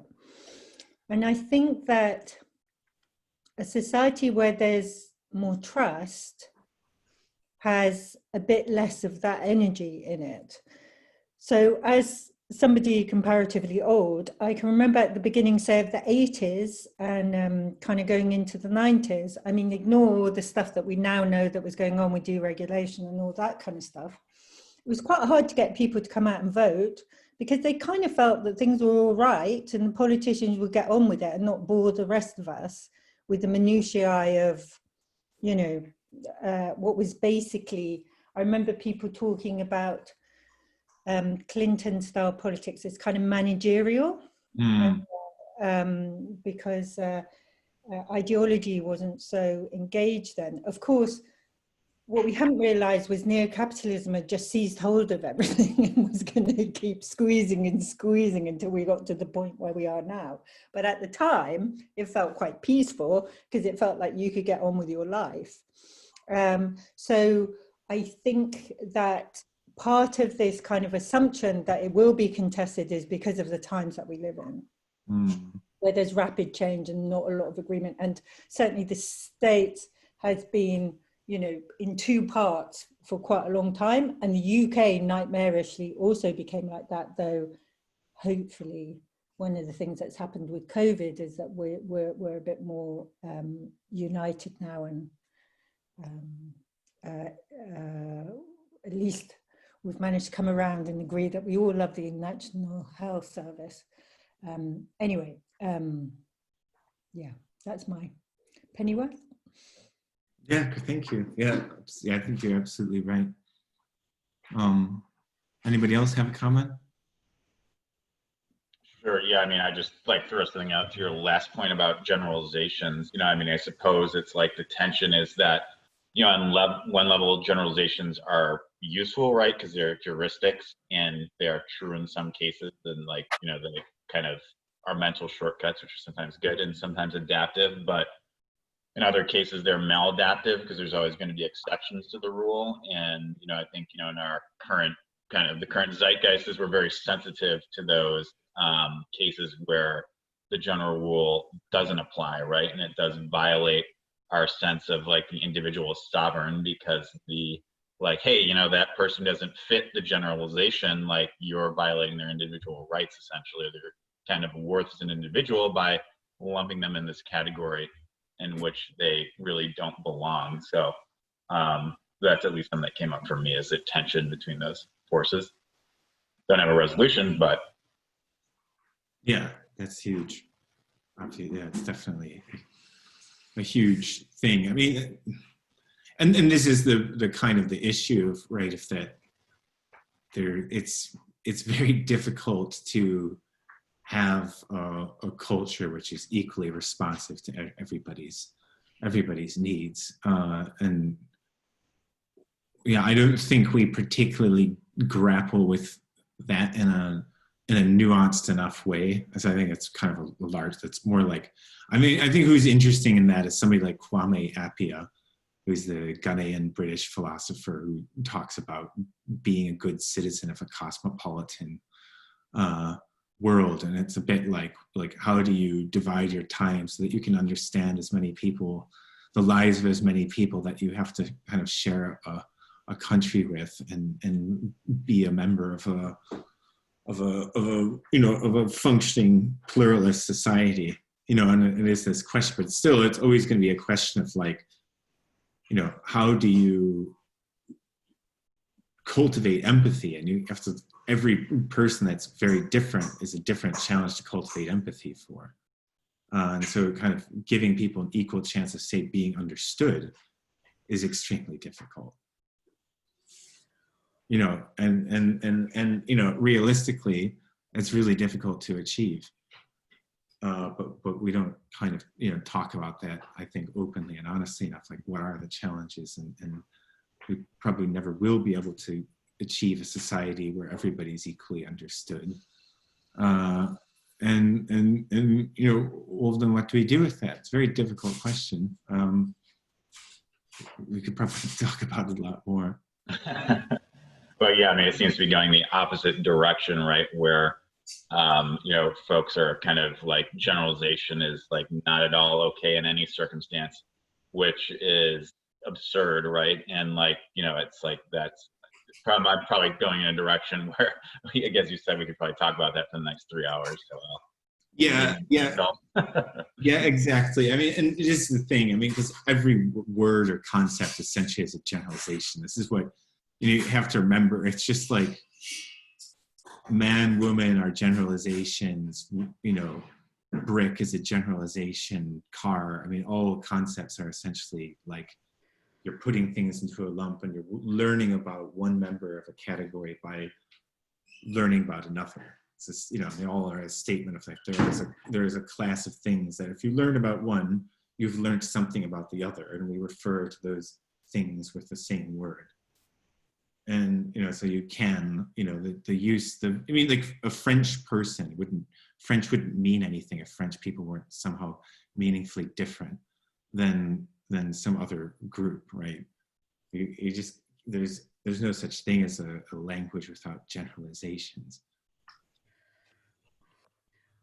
I'm not sure I quite understood everything, because I had to take off my headphones to be heard, because that doesn't always both work. So, but I think, I'm the dirty end of the stick as usual. I'm the biologist here, and I think I might kind of see things slightly from a different angle. So for me, the reason why it's getting so people do not trust each other anymore is deeply to do with heterogeneous societies. So if people are more closely related to each other, they have much less trouble trusting each other. And I'm not so sure I have anything against it, because I'm a biologist. I love living beings. I love the world it is. I like the way kind of God created it, and I'm not a biologist in that sense, that I don't believe in a God, but I believe that it's okay to be okay with the biological beings, and this is full of competition, full of egoism, and that's okay with me. And it works, but it works only if we are closely, if it's not completely random, kind of mixing everyone. Because we have some sort of natural development of groups of, family, tribe, city, county, and so on. In Germany, it's called Subsidiaritätsprinciple, which I'm very happy with, because it says you take as much kind of responsibility for the smallest group possible. And then it kind of, you're responsible for yourself, the family is responsible for itself, as much as possible, then the village, then the city, then and so on. And that creates some sort of trust within this every circle. And that, but if you kind of mix it all up, then that's what's happening now. And I'm not happy with that. So I think a lot of the problems about equality and power and egoism and all sorts comes from being very, very different people being mixed together and now having complete different criteria of how to see the world, what to expect, what to value. Because I believe deeply we have not only our sort of what is equal, we have all totally different categories of what we worship, what we want in terms of equality. But, and it comes natural that we create our environments according to our needs and who we are. But if we now mix up everyone and mix them all together in some strange last common denominator, then all the subtleties go loose, get lost. So that's why we are in a mess. That's, yeah, that's my point. Maybe it's nothing to do with what we said before, but I think maybe a little bit. Well, I mean, you know, I think there's another, it's really saying that it's kind of like a discussion which is could go on forever, but I mean, one of the reasons why I got very interested in this topic was I can tell a story of this time I was in Tanzania, right? And I would tell people jokes, you know, and there's this one day of like for the millionth time, like nobody got my joke in my workplace where I was the only Wazungu, the only Westerner in a organization full of African PhDs. And it's just like humor doesn't really fit, you know, in other cultures. Oftentimes it doesn't translate. And I had this sense like, yeah, you know, I should hang out with some Wazungu to get my jokes. And I thought about in New York, I would see, you know, African guys, you know, going up to each other all the time, and just like it didn't seem like they knew each other. It seemed like, but they would introduce themselves to each other. And I asked my kind of coworkers, like, did you do that when you're doing your PhDs abroad? Because they all did PhDs in Sweden. They're like, oh yeah, of course. We just, you know, we saw another African guy on the street, and I started to talk to them. And I figured, okay, I'll do the same and start introducing myself to Westerners. And the typical reaction is to kind of like look the other way, you know, like basically look the other direction and not engage on the part of Westerners, because essentially it's a bit of like, if you admit this attraction to the similar, like homophily, which is the most well-known, like it's this incredibly well-studied effect in sociology. People like people who are similar to them. Birds of a feather flock together. But if you kind of admit that, and that you have a culture of your own, that this sort of Western universalist individualist culture is a culture that has its own, you know, that's somehow unique in its own right, and that you are a member of it, then it's a sort of like, I felt like a violation of universalism, and which is very closely related to equality. That essentially, like, aid workers couldn't come together around their similar cultural background, because that is a sort of violation of universalism, which the aid industry is supposed to run on. It was a very strange situation, and I think that general issue is kind of what you're getting at, Martina, with, you know, with sort of the debates around immigration and our inability to have discussions about what role cultural similarity plays in those, you know, and what that, you know, what is the place of that in the overall discussion. And so there's a taboo on it, which, you know, I don't know, you know, I don't have the answer either, but it's sort of like not talking about it isn't the answer, which is, I think, what we've been doing up until now.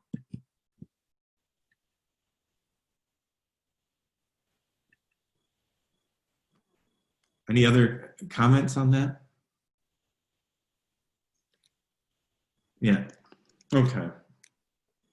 So, I mean, I think we kind of gone over this in the course of it, that essentially equality has kind of gotten to be the cause so brave, the West, and so then people are trying to differentiate themselves in a meritocratic society and show off their moral value. There's a tendency to demonstrate that you treat other people more equally than the next person does, and that makes you morally superior, right? And therefore, people are constantly trying to demonstrate that's what a lot of virtue signaling is. You know, what the problem is, again, that you know, as relationship psychologists always say, that it's voice of contempt and disdain are the biggest predictors of a failing relationship. And if you would look at kind of the voice of left-wing activists, then you thought, oh yeah, well, maybe it's not a big surprise that the US isn't doing very well. It's very, you know, large divide there culturally between the left and the right. The left is very much for, like, we have the high ground on equality, so that makes us better and different than you, the right. And you know, there's an incredible level of polarization around that, which maybe that's, you know, just obvious, but that is kind of the question, right? Because essentially, going back to the Thich Nhat Hanh quote, right? As soon as you're in equality, you're in duality, right? Like, if love is this big, you know, is this kind of seeing the beauty of other people, being totally open to all of the details. As soon as you start assigning people value, right, then you've moved to a kind of different space. It's like a value is an abstraction. So we've got people like, oh, this is your value, that's my value, am I greater than, equal to, less than? And that is, you know, according to wisdom traditions, you know, fairly unanimously, you know, a space that's sort of outside the space of love, right? And so, like, constantly having that habit of looking at social questions through that lens is basically like an opponent process almost to this more, you know, love-based, compassion-based morality. I think that goes badly off the rails when you look at reality. So 90%, black families in America have, on average, 10% of the wealth of white families in America. Mm. And they have a catastrophic history of being owned and bred like cattle for about 300 years. Yeah. And within living memory, they lived under an apartheid system where black and white facilities were separated, theoretically equal, but in practice never equal. Mm. And white people could occasionally kill black people with impunity.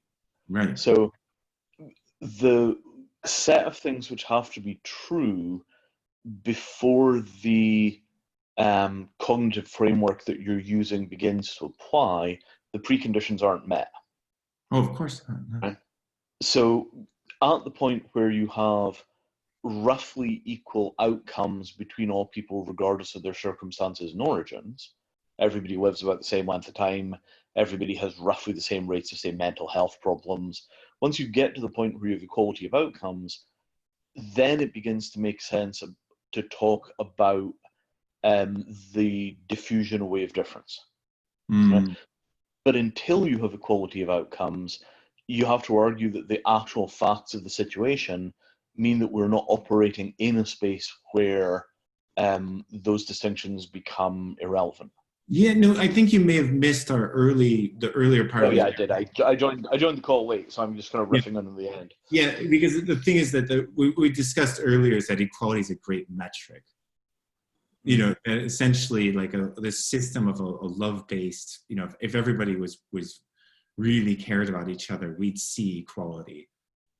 in outcomes. We wouldn't have the types of measures of equality that we do today. It's certainly shows that. What's that? I don't know.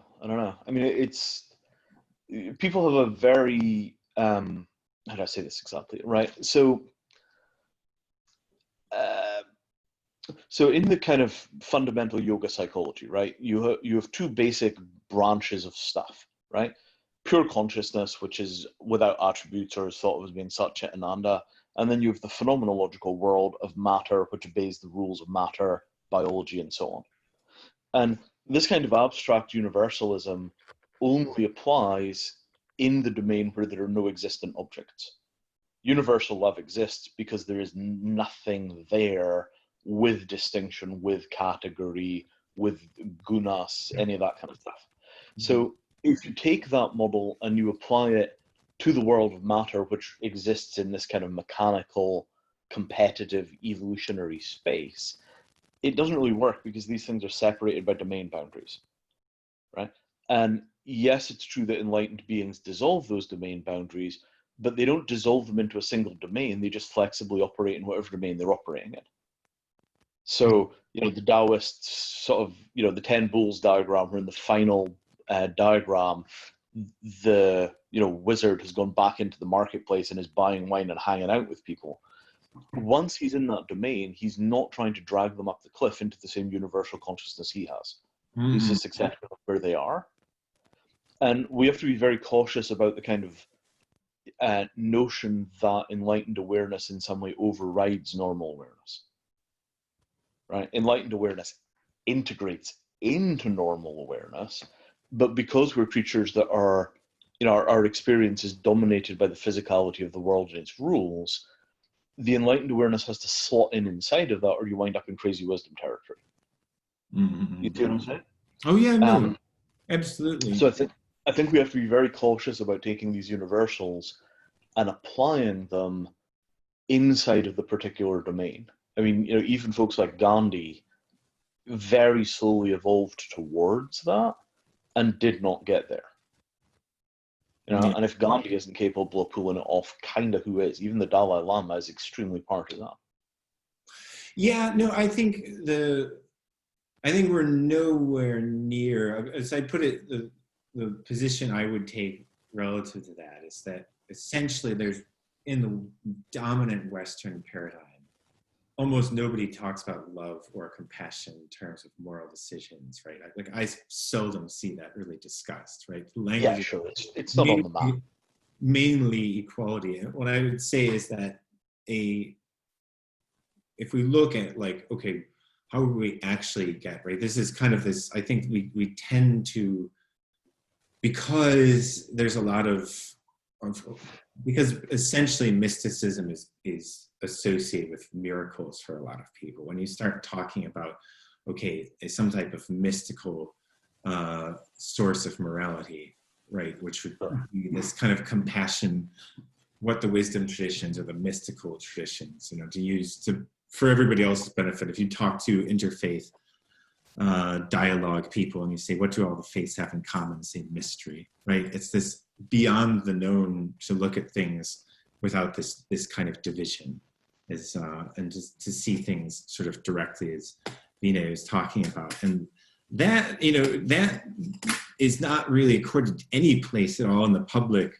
conversation. So it's a bit like, for me, it's more any movement towards actually acknowledging that and saying that, most of us are fairly far away from our standards of equality, and we are so because we're imperfect people, but at the same time we can have an aspiration, which is a fairly mundane statement. And every wisdom tradition that I well, not every, but the vast majority, I've fallen nowhere near the standards of these kinds of explicit standards when we try and translate our beliefs to concrete behaviors. I don't get anywhere near that.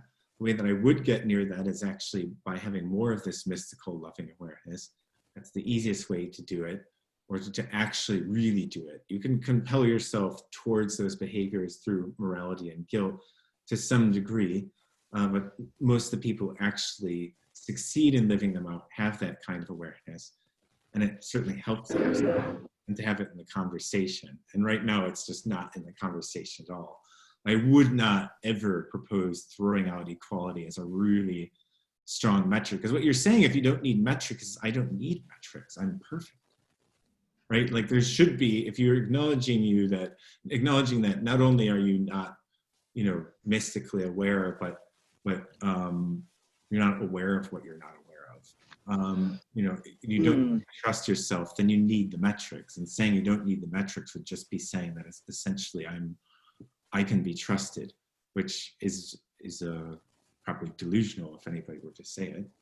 Well, I mean, this does get directly into the crazy wisdom tradition, right? So the point where people understand the nature of things so well that they can throw out the framework of conventional morality completely, right? That's well understood territory, and it's filled with, you know, madmen with teenage girlfriends running around chopping off the feet of their disciples. Right. Trivialize Hey, against the absolute frame, it's actually absolutely perfect. Vinny, that just, it's like, it's kind of a straw manning of it. Like there's a whole line of place that's interesting between falling off the wagon into kind of like classic cultism and something else. But anyway, I am aware we've got only 2 minutes left, Liam. So I just want to kind of get you on track for the last 2 minutes. Yeah. I'm happy to hang out, Vinay, by the way, afterwards and talk afterwards. But yeah, people have places to go. So I think, you know, if we have any last questions, I mean, I think we've kind of gotten to the end of what I needed to get to.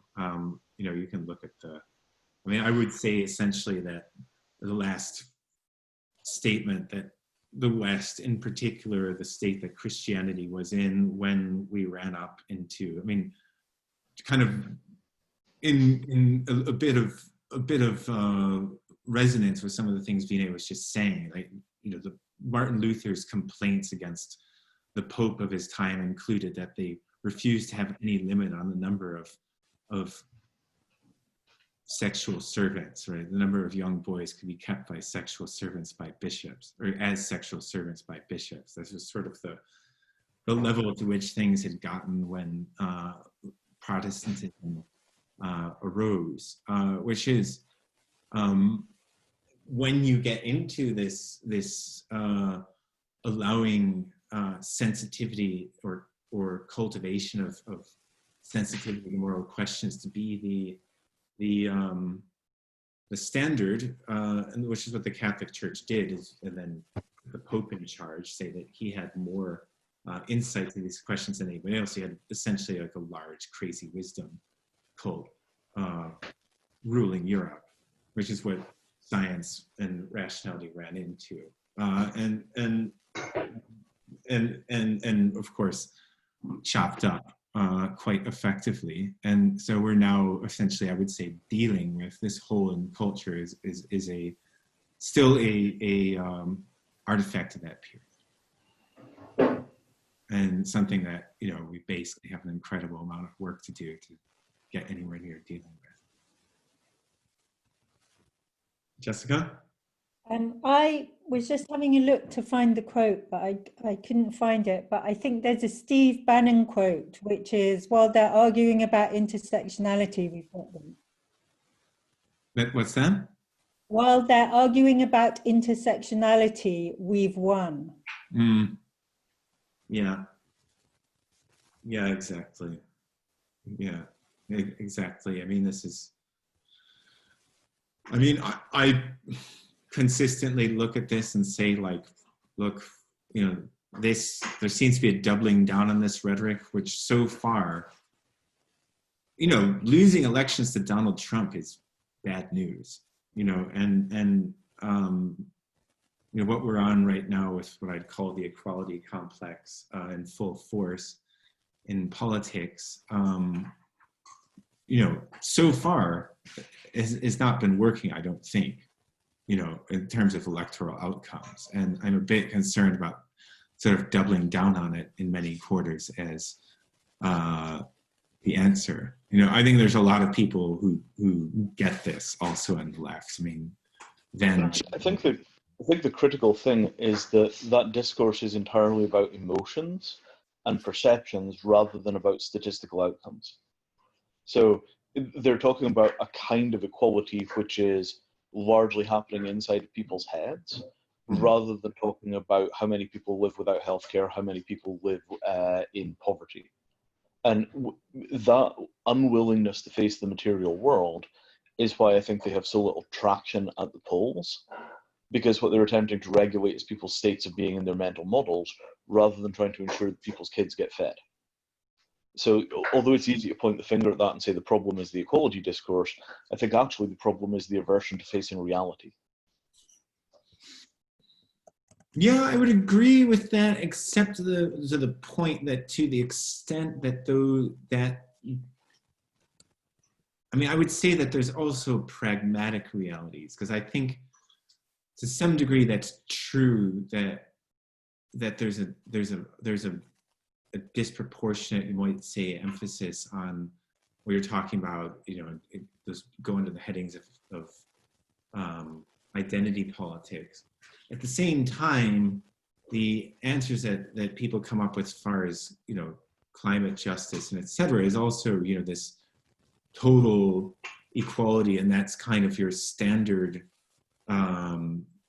of admission for kind of being a respectable voice on the far left in say the US.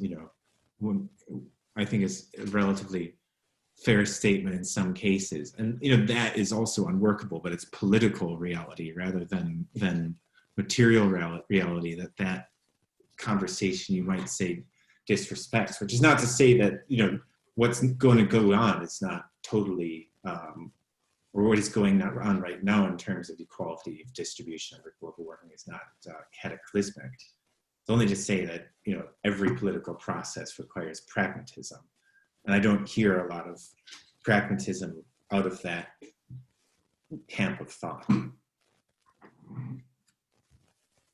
Yeah, I mean, there's no doubt at all that they've completely lost their marbles. But the question is, have they lost their marbles because equality is an unthinkably stupid goal, or have they lost their marbles because the method that they're taking to try and get to equality is retarded? Oh, well, I wouldn't say. I mean, equality isn't a stupid. Liam, can I come in? Do you want to have people with grace to complete the meeting on time? Yeah. And if you want to continue debating, just so you have a completion moment of people to check out and just. Yeah, sure. Yeah. As Rufus has places to go, so any further any further points that people would like to make before B&A and I argue for an hour after the call?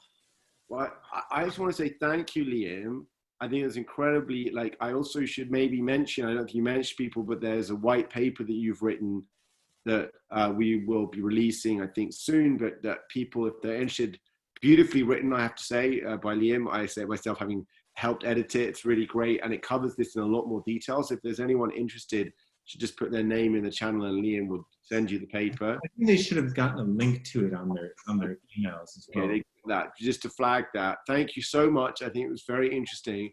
I think, and I want to also thank everyone else participating. Particularly, I got to hang out with Sebastian, and I don't know, everyone else is not. Some people I think may have, Jessica may have left, but thank you. It was great to see Martina here as well, Matilda, I saw you yesterday. Thank you for coming and your contribution. So I just want to say thank you, and great to see Shane. And I look forward to the next of these. That's my checkout. Great. Yeah, I want to say goodbye too. Thanks, Liam. And I read your paper, so let's keep talking about this. Yeah. Yeah, exactly. Great. Yeah, I come from a very different angle, so maybe it's interesting, so we can find out where we stand.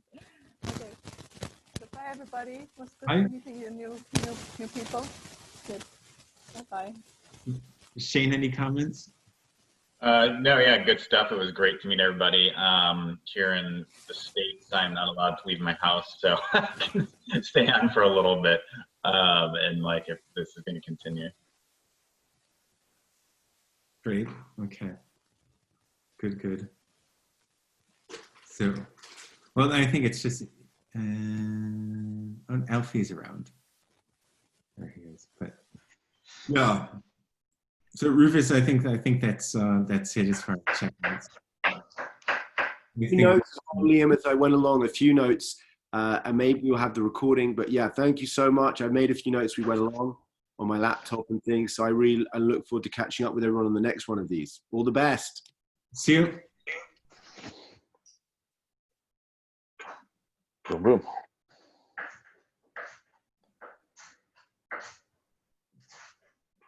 Any further remarks, Vinay?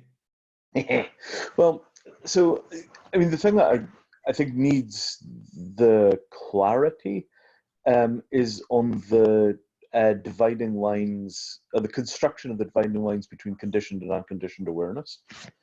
So the kind of nirguna states, right? The positions which are beyond the mechanical operations of the laws of nature are inherently very universal, right? So universal compassion, universal love, universal justice, all the rest of this thing. But they're universal only really in the space where nothing exists. Once we try and have those kind of values in the world of the particular, you know, even the Buddha leaves us with things like the Vinayaka, right? You know, huge manuals or rules, because it turns out that until you're in these exalted states, it's impossible to see the logic that results from those states. Yeah. No, I totally agree with you. I mean, this is like why the Dalai Lama, if they ask the Dalai Lama, what is the number one thing Westerners could benefit from in the Buddhist tradition, his answer is understanding of the ultimate and relative dimensions. Mm-hmm. You know, which is essentially Absolutely what we're talking about, is that this idea that you can have side by side, like acceptance does not equal sitting there and watching somebody make sense of their life and the life of those around them. You know, the word and acceptance in its usage in referring to kind of ultimate experiencing a person in that. Yeah, absolutely. Yeah. Absolutely. And that, yeah. So, and that, you know, that makes our, so if you think about the Confucians fill in that gap with these concepts of kind of, you know, civic virtue and familial piety, right? So they kind of say like, look, yeah, we acknowledge there is this absolute thing, but that absolute thing is kind of useless to you because you're a barber. What you need is morality that is scaled to your lived experience. So they kind of have virtues that are relevant to the decisions that people are making. And I think that is quite an interesting way of, you know, if we think of this as being a question of scoping, you know, in the personal life, here's some virtues that apply personally. In a criminal justice, here's some, you know, additional virtues. In a political context, here are a different set of virtues. I think there's quite a bit of room there for scaling morality. To say that actually, as you get closer to these absolute states, you do wind up with different moral principles. But just because the higher states of consciousness have these principles doesn't mean that we should aspire to turn the lower states of consciousness onto those principles too. Something like that. Yeah, no, I agree. Because I mean, it's, yeah, I mean, the implementation mechanics of morality in these various dharmic traditions are usually very rule-based and very sit down, shut up, and do as you're told. You know, here are the rules for Buddhist monks, just fucking do it. Here are the rules for the various castes in Hinduism, just fucking do it. And if you have a guru, do what your guru fucking tells you. You know, so it's very, like, in practice, yes, you know, oh yes, everything is filled with light, but in the meantime, no meat, or we'll kick you out of the ashram. Yeah. Well, exactly, right. I mean, yeah, this is the point of the. I mean, it's always this thing, right? I mean, if you go into Buddhism, right, the first kind of statement is that there's only rafts, right? So like the Four Noble Truths are not considered especially deep, the deepest teaching of the Buddha, because they're all in the relative dimension, right? They're kind of like, okay, life is full of this thing called suffering. It arises under certain conditions. You know, we're talking about causality, and then we can cause it to go away, as opposed to like interdependent co-arising, which is all about seeing the or being aware of everything as a whole unjudgmentally, and then leads to a different view of morality. Sure.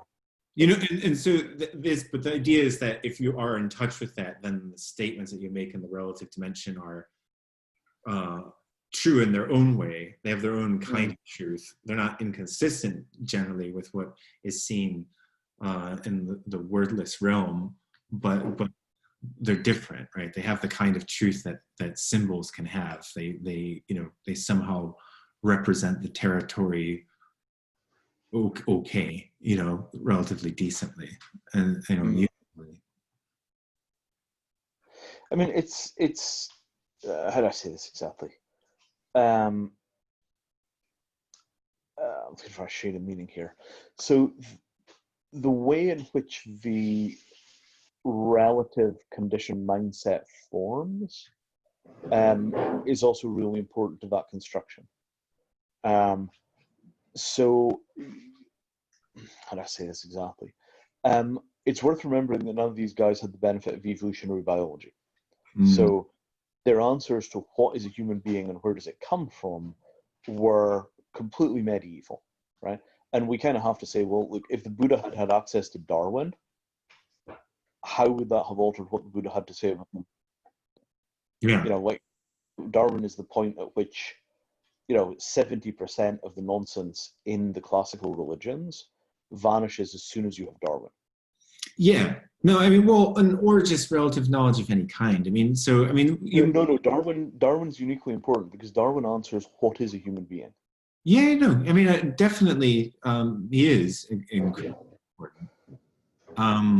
But there's also, I mean, just for example, like, we used the example earlier of American slavery, right? So, and the thing is, an enlightened person during that time, if we just drop a Buddha in the middle of the South, does he know necessarily that it's all, that is all bullshit? Because all he would ever see is impoverished people who are given no opportunity to learn anything. Sure. I mean, this is the Thomas Jefferson argument, right? That even the brightest minds of that period just went along with slavery because what else could they do? Yeah. Yeah, and that kind of ultimate dimension, it's no direct insight to any of that, right? That's you can't directly know that women, were capable of everything that men are capable of, based on your experience as a male in that time, being surrounded by women who weren't allowed to learn anything. Like, it wouldn't. You could imagine a sexist Buddha, right? Because they wouldn't have ever had exposure to any. Oh, I mean, you don't even have to imagine one. The original Buddha has a whole bunch of weird sexist shit in there. Yeah, and I seem to remember it's also fairly specifically homophobic. Yeah, well, exactly, and so that's it. And this is, there's kind of the ability to clean the mirror and thereby have a certain kind of insight.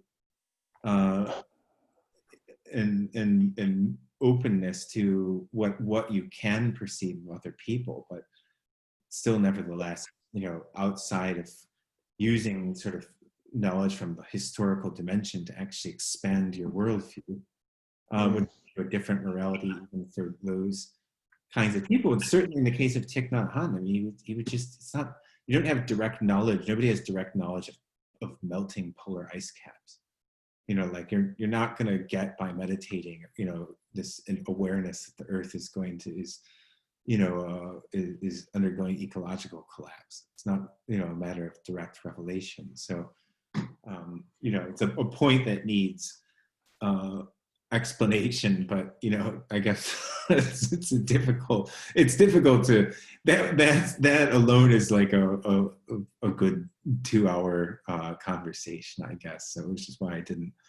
Yeah, but I mean, it's very important because the tendency is for us to think that enlightened beings are somehow going to be better at doing a whole bunch of these things, and actually, in a lot of these instances, there's no real evidence that enlightened beings are any better at doing this stuff than anybody else is. Like, why would we expect enlightened beings to be better morally than unenlightened beings, given that it's fairly clear that at the absolute level, nature doesn't give a shit about anything? You see what I'm saying? Like, so hard, we have to justify our belief that enlightenment matters or improves people's moral behavior, particularly given when we've got so many weird counterexamples. Well, I mean, a good question. I think we'll say that there's a bit of argument from anecdote. The scoundrels or the people who go off the rails tend to become the most famous. And if you look at like Rinpoche as okay, among spiritual people, he's fairly controversial. Among the general population, he's still basically kind of pretty good guy in terms of his behavior, right? So it's a difficult question. It is a difficult question, and I mean I think that is like if we're going to start talking about the relationship between enlightenment and morality, that's the difficult question that we have to answer. Yeah. Right? I mean, the Tibetan court system would regularly lop off people's hands and feet to punish them because there was no point in killing people because they just reincarnate in a healthy body. So if you were going to punish people in an effective way, you had to fuck them up physically or torture them in a way that didn't allow them to die. And this was a routine fact of Tibetan life. Under the lamas, they did about the same amount of murder and torture that you would have done in the medieval church, the medieval Christian church. Yeah. Right? I mean, it was a fucked up place. And it was a fucked up place because you had the fusion of medieval theocracy with, absolutist ethics. Yeah. Do not worry, we were beheading you for your own good. Like, wait, wasn't that the same argument for torturing witches before you burned them? Yeah. And how do we square that with the fact that these guys were very clearly enlightened? Yeah. Well, I mean, it's a question of, are they? That's one question. It's true. On the other hand, well, Shane, are you? Did you have any comments about this? Oh, I'm sorry. I figured I'd download your paper, so I didn't have a copy of it. Okay, yeah. No, I mean, this is the question. You need a scientific study. If you look at pictures across, or consensus across traditions, generally the idea that this kind of universal love and morality go together it's supported quite a lot, right? Because right action is taken as one of the, yeah. Everybody talks about it for sure. Yeah. Right? No doubt at all. Everybody talks about it. Everybody gives lip service to it. But the question is, do they then actually do it?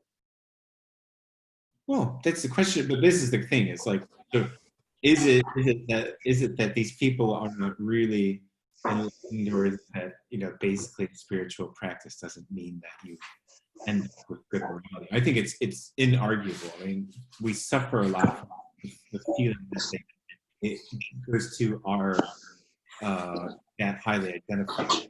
Aldous Huxley's book, right, about research, an example of somebody who kind of went into the question pretty well. Yeah. Richelieu was supposed to. People think his mystical attitude incredibly, although he was engaged in all sorts of torture. And so they're not totally identified. That's different from being related. So it's this question of them arguing from anecdote. Like my guess is that people are probably arguing from anecdote. You could use studies of mindfulness and people's behaviors. For example, prison recidivism. Yes. It does seem to show something. So that spiritual practice tends to straighten people out. I think that part is objectively true. The idea that enlightenment then results in a person that is completely straightened out, I think, is the weak plank. And that, I think, largely comes from the sort of pervasive misunderstandings of enlightenment that have taken root in the West. Because the archetype in the West is Jesus, who is said to be without sin and completely moral and various other things. And no Enlightenment tradition from Asia attaches those attributes to enlightened beings.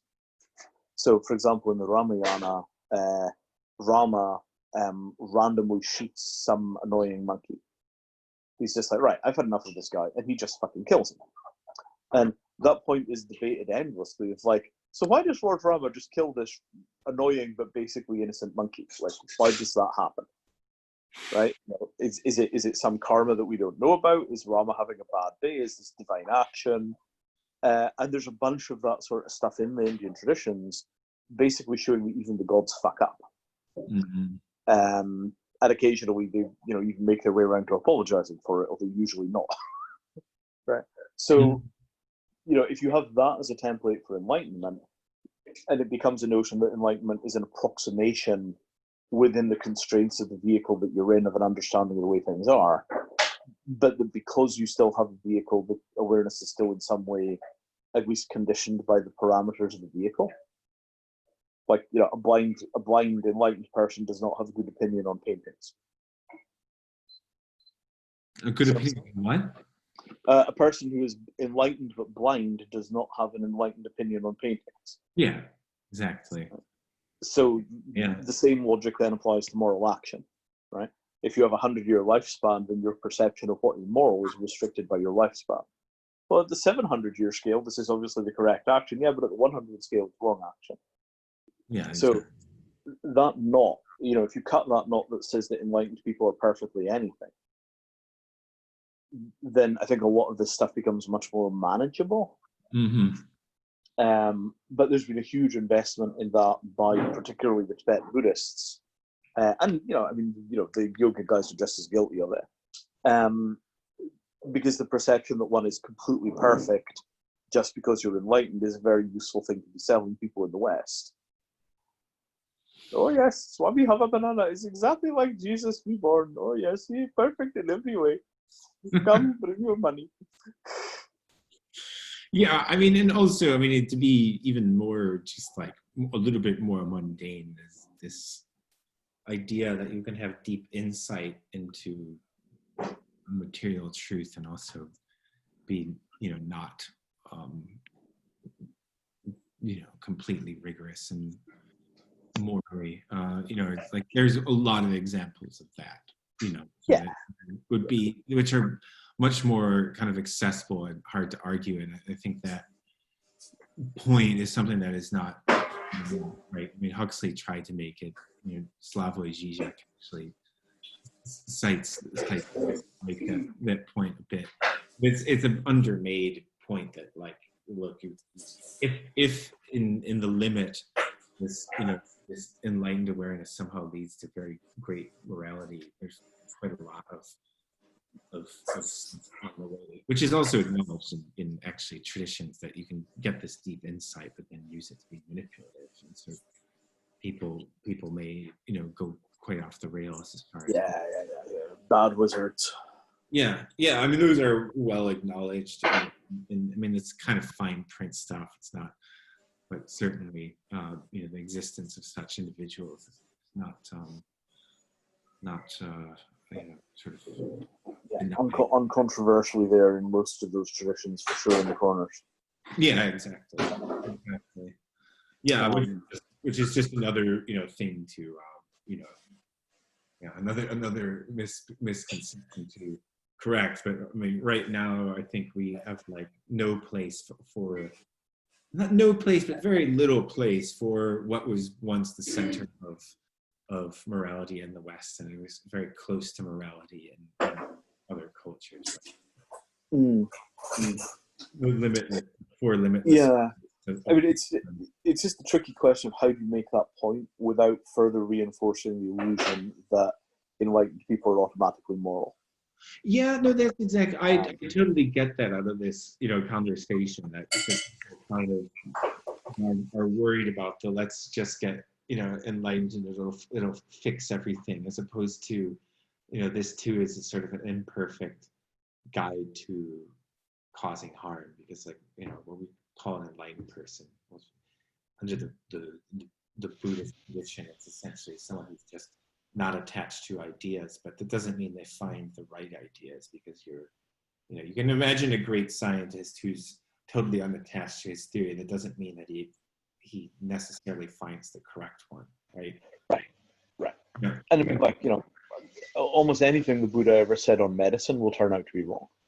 Yeah. You know, Yeah. it's just inevitable. Yeah, And it's technical morality is a matter of technical knowledge or knowing something historic about what people are capable of. You know, the previous comments about enlightened sexists, right? Then you have to be very clear, like this is not, and this is, you know, something that is a big turnoff for a lot of Westerners engaging with wisdom traditions. They find that, you know, oh, enlightened people or sort of people working from Buddha mind can't make moral mistakes. And that's just not true. right, exactly. And I mean, that, how do I say this? Like, as we go into this age of, you know, radical uncertainty and systems breakdown, you know, the prospect of seeing another generation of dumb guru cults come out of that. Yeah, it'd be nice if we didn't repeat the errors of the 60s, you know, where you've got this political turmoil, the civil rights movement, everybody's freaking out, and then suddenly you get this explosion of guru cults as people look for certainty. And, you know, some idiot sits there on a, you know, petal throne and gives people a bunch of stories that they think are coming directly from God. You know, it's like, no, when he tells you he does not know, you must believe him. When he tells you he knows, you must not believe him. Yeah. I mean, the thing is, and also I would make the point in the midst of that it's sort of like, if you could imagine groups of people that had gotten very good, very, you know, ideas, then I think large groups of people would converge to pretty good moral rules, including using sort of intellectual knowledge and technical knowledge relatively quickly, because they're able to dispose of theories, even ones based on, you know, empirical evidence outside their personal experience, that just relatively well. And so, I mean, they would do well, but it's not magic. You're not. Yeah, absolutely. I mean, that is actually in a nutshell, right? Like, it's not magic. Yeah. Exactly. Okay. You know, they might have, the judgment might be as good as a human being can have, but it turns out that the best judgment a human being can have is still substantially imperfect relative to, you know, hindsight, for example. Yeah, exactly. It's like this old thing I used to call Einstein in the parking lot. That certain people with the same thing, if they think, if, you know, Albert Einstein would be able to tell you what color keys the person who just pulled into the parking lot would have, because he's so smart, you know, you'd be able to infer it from nothing. And you get these kind of magical thinking about both rationality and mysticism. But it's like, well, knowing kind of what you don't know, or having some sense of your limits, would be more like the thing, or in either route. Yeah. And I mean, to me, this sounds like a kind of, let's say this exactly. This sounds kind of like a sliding window approach. You can imagine a stable body of relatively enlightened practitioners with a ton of technical expertise. You know, old ones die, young ones join, and in the middle you wind up with a kind of consensus opinion that is very close to as good as human beings are capable of. And I think that a lot of the, you know, kind of traditional, you know, mumble Asian cultures try and approximate that in their governance. You know, the kind of ecclesiastical stuff inside of Buddhism. You occasionally get large-scale religious councils of the Hindus where all the gurus will come and argue their positions. There was one about 10 years ago where they were trying to decide whether or not organ transplants transferred karma with the organ. Right? Perfectly reasonable question. You know, they sat down, they had a big discussion, and they came to the conclusion that the organ transplant did not carry karma with it. Yeah. And that was the new orthodoxy. That was the rule. You know, that's really funny. You know, I mean, kind of an interesting point for you. Just, I mean, maybe for your personal benefit, it's also like just this idea that the Buddha didn't believe in reincarnation, right? That like Buddhist modernists. It's like maybe he did or maybe he didn't, but you know, it's he didn't, because but the problem is, well, why? You know, there's this kind of idea that, well, he must, you know, because he what there's no self, and so what's the next thing that passes on. Well, what's the thing that's passed on from moment to moment in daily life, and why would he have known that it's you know, with, you know, even if it is, you know, I'm not saying it is, but why would he, even if it were true, how would he, that there's no such thing as reincarnation and pass from one body to the next, on what basis would he actually know that? It doesn't, you know, because this pattern, it may be not really a self, but the thing that appears to be a self could go to another creature. Why not? You know, and it's perfectly defensible, but people who are in rush to make Buddhism respectable have kind of helped to create that misconception by, you know, attributing, you know, to the Buddha, you know, perfectly, you know, scientific views about everything. Yeah, exactly. And I think that creates a real challenge for people, because it implies that, you know, if the Buddha was alive now, the Buddha would have different opinions to the Buddha then. And that creates a huge pressure of like, so who do you trust and how do we know what's real? Because it deprives us of that ability to just look back and say, if we understand what the Buddha said, that's enough. It's like, well, that might be true for the enlightenment part of the story, because in theory that hasn't changed, but what about everything else? You know, and I think that's, I mean, the Buddha's far enough back that it's a bit incomprehensible, but we hit this all the time with Gandhi. Yeah. You know, super loud, super moral, here are my values, this is what you ought to do. By the way, I was a racist prick when I was 25, and now that I'm 65, I've kind of mellowed out and I've begun to understand my errors. But then there's this question of like, so what would, you know, how would Gandhi approach the current mess? And, you know, nobody knows because nobody is Gandhi, but, you know, we know that it would be nothing like his 1940s work. Yeah. Situation has changed, understanding has changed, and, you know, it's just a hell of a thought experiment about what would these guys do if they were on deck now. Yeah. No, absolutely. I mean, absolutely. Which is, you know, you can't kind of answer. It's probably better to just practice and see if you can any direction, you know, because you can only understand. I mean, this is, yeah, I mean, the whole Mahayana tradition. I mean, it's one of these, what the Buddha taught as being important, you know, it's obviously highly controversial in Buddhism. It's like, well, he taught something to people in India 600 years ago. Whether he would teach something very similar, I mean, obviously the teachings have been reinvented completely in different contexts because, for example, they read too much of what Gautama left behind and made a mess of it, so they decided to just write something else completely that made the same points but totally different language, right? Like the Buddha mind, right, is and all of Zen is essentially trying to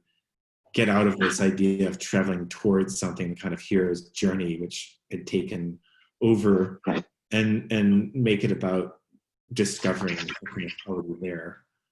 And if you can realize that both of those are the same truth expressed in a very different language, then you have like some prayer of understanding, you know, something about what they're actually gesturing towards. But you know, that's another one, you know, one of the really fundamental aspects of that tradition, which, you know, very poorly understood. Yeah, exactly.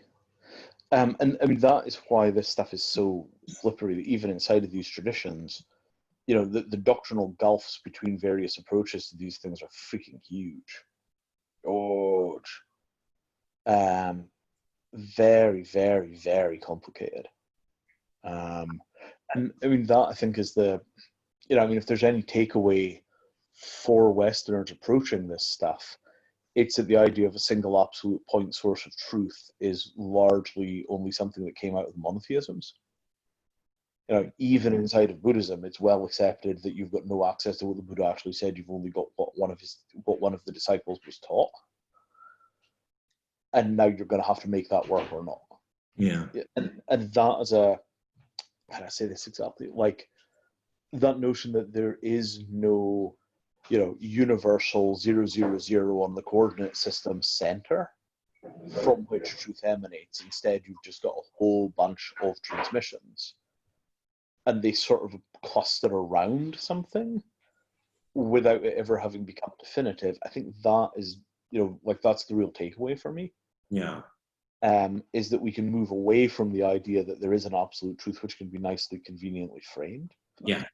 Well, that's getting into the relative dimension, right? You've already made an object out of the truth, so you're in duality.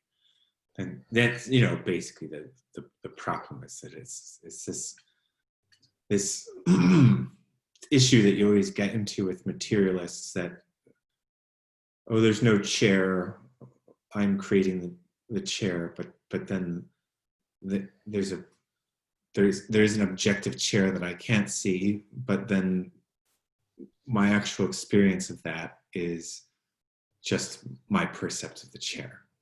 Yeah. Right. And it's a bit of that same thing. There's like, well, there's no absolute truth. I know that. But as long as you're conceiving of a real absolute truth that's out there, it's a bit like the original, the actual objective chair that's different from the chair. Well, imagine. I mean, it's just fucking Platonism gets into everything. Yeah, exactly. It's basically the same thing. It's Platonism kind of in the comes to understand. Well, and it's a perfectly normal reaction to get attached to that kind of thing. The truth. And the problem is yeah, exactly. I watched a really great Christian movie. I've been watching a lot of Christian cinema recently. Oh yeah. Just basically to try and make some sense of what's happening in America. I'm just like, okay, so how are these people entertaining themselves? And I stumbled across a really good one called Hell and Mr. Fudge. So it's a biopic of a real Christian theologian called Mr. Fudge, who gets paid a chunk of money to go and do a definitive analysis on the epistemological status of hell in Christianity. And this is in the probably 1970s or 1980s, smack in the middle of the Bible Belt. He's an evangelical minister, and he starts, going back to source materials and getting out the Greek translations and, really trying to get a firm grip on what is hell and how does it exist in this context. And he reaches some incredibly shocking conclusions that are just like, wait, what? But are scripturally extremely solidly supported. And it's fantastic, right? Because what you discover is that, like, at that level of theological research, it just turns out that there is no definitive source. And the mainstream Christian belief is that there is a simple definitive story about what Christianity is. Yeah. And the Catholic Church certainly doubles down on that belief as much as possible. Like, never mentioned the Council of Nicaea where we threw out a third of the books. And that to me is like one of the missing power tools that we've kind of lost in our ability to discuss these issues, is to say, look, this is an ongoing dialogue. As soon as your single point teachers die, you're back in dialogue. 30 minutes after the crucifixion, we're back inside of, well, who said what, when, or what does it mean? Yeah, exactly. And then you apply that to the Enlightenment traditions, and it's like, well, look, you get these point breakouts, but if you weren't there, then you have to engage your brain and make a decision about which version of the truth you believe. Yeah, or just don't believe anything, right? And that's always truth is not, according to Buddhism, as having no views. So Yeah, but now try driving your taxi. But that's it. But it's a bit, the way I understand it, it's a bit more like, look, you have a piece of paper on the table, and someone says, "Oh yeah, no, I was going to put dinner there," and you just move the piece of paper. And did you have a view about where the paper should be to begin with? And it's a bit like, no. Yeah. But I mean, whatever is happening, it's still being focused through a monkey suit. Yeah. Even if the mind is completely free and unconditioned and a whole bunch of other shit, like, they're still in a monkey suit. And that means that they need a certain amount of ratcheting down of perception to be able to successfully operate the monkey suit.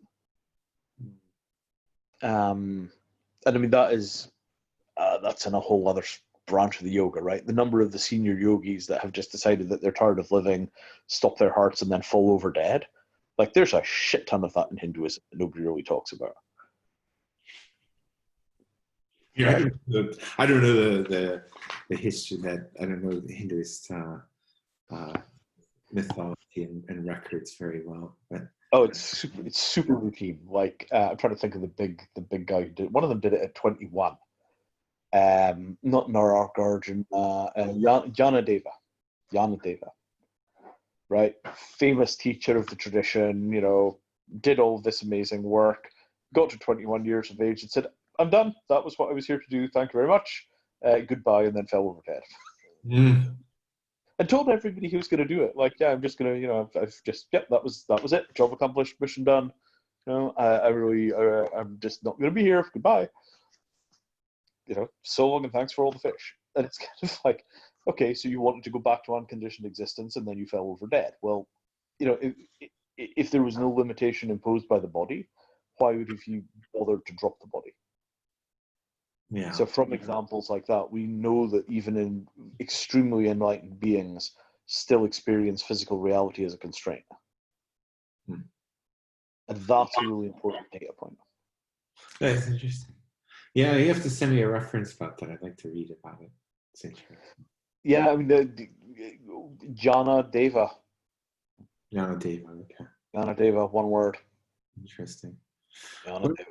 I've got another call coming up in 15 minutes that I should probably... All right. Well, lovely catching up. Yeah, lovely catching up. Next time we can arrange some other, session at some point. Colleges of Popes, man. Colleges of Popes. What's that? The cardinals, right? The entire thing is about the cardinals. How do we pick spiritual truth? Well, we have cardinals who pick a pope. That's basically what we're talking about. Yeah. Sorry, that hadn't become obvious to me until now. Yeah, something like that, exactly. I mean, it's kind of like I mentioned to you that Contemplative Science Initiative. It's a bit like I'm thinking about things from that standpoint. It's a bit like triangulating among spiritual teachers to essentially say like what are the studies that would affect consciousness that are not being done. Yeah, super interesting. So much to learn. Are you guys back in London now? Yeah, we're back in London for a bit though. We're here till like the end of the week, and then gotcha. Then we're gonna go up to the Lake District for a bit. Oh, very nice. Yeah, I mean, London is definitely, it's a rough town right now. Are you leaving the house? Are you? No, I have lung problems left over from when I lived in Colorado and got a really bad lung infection when I was at altitude.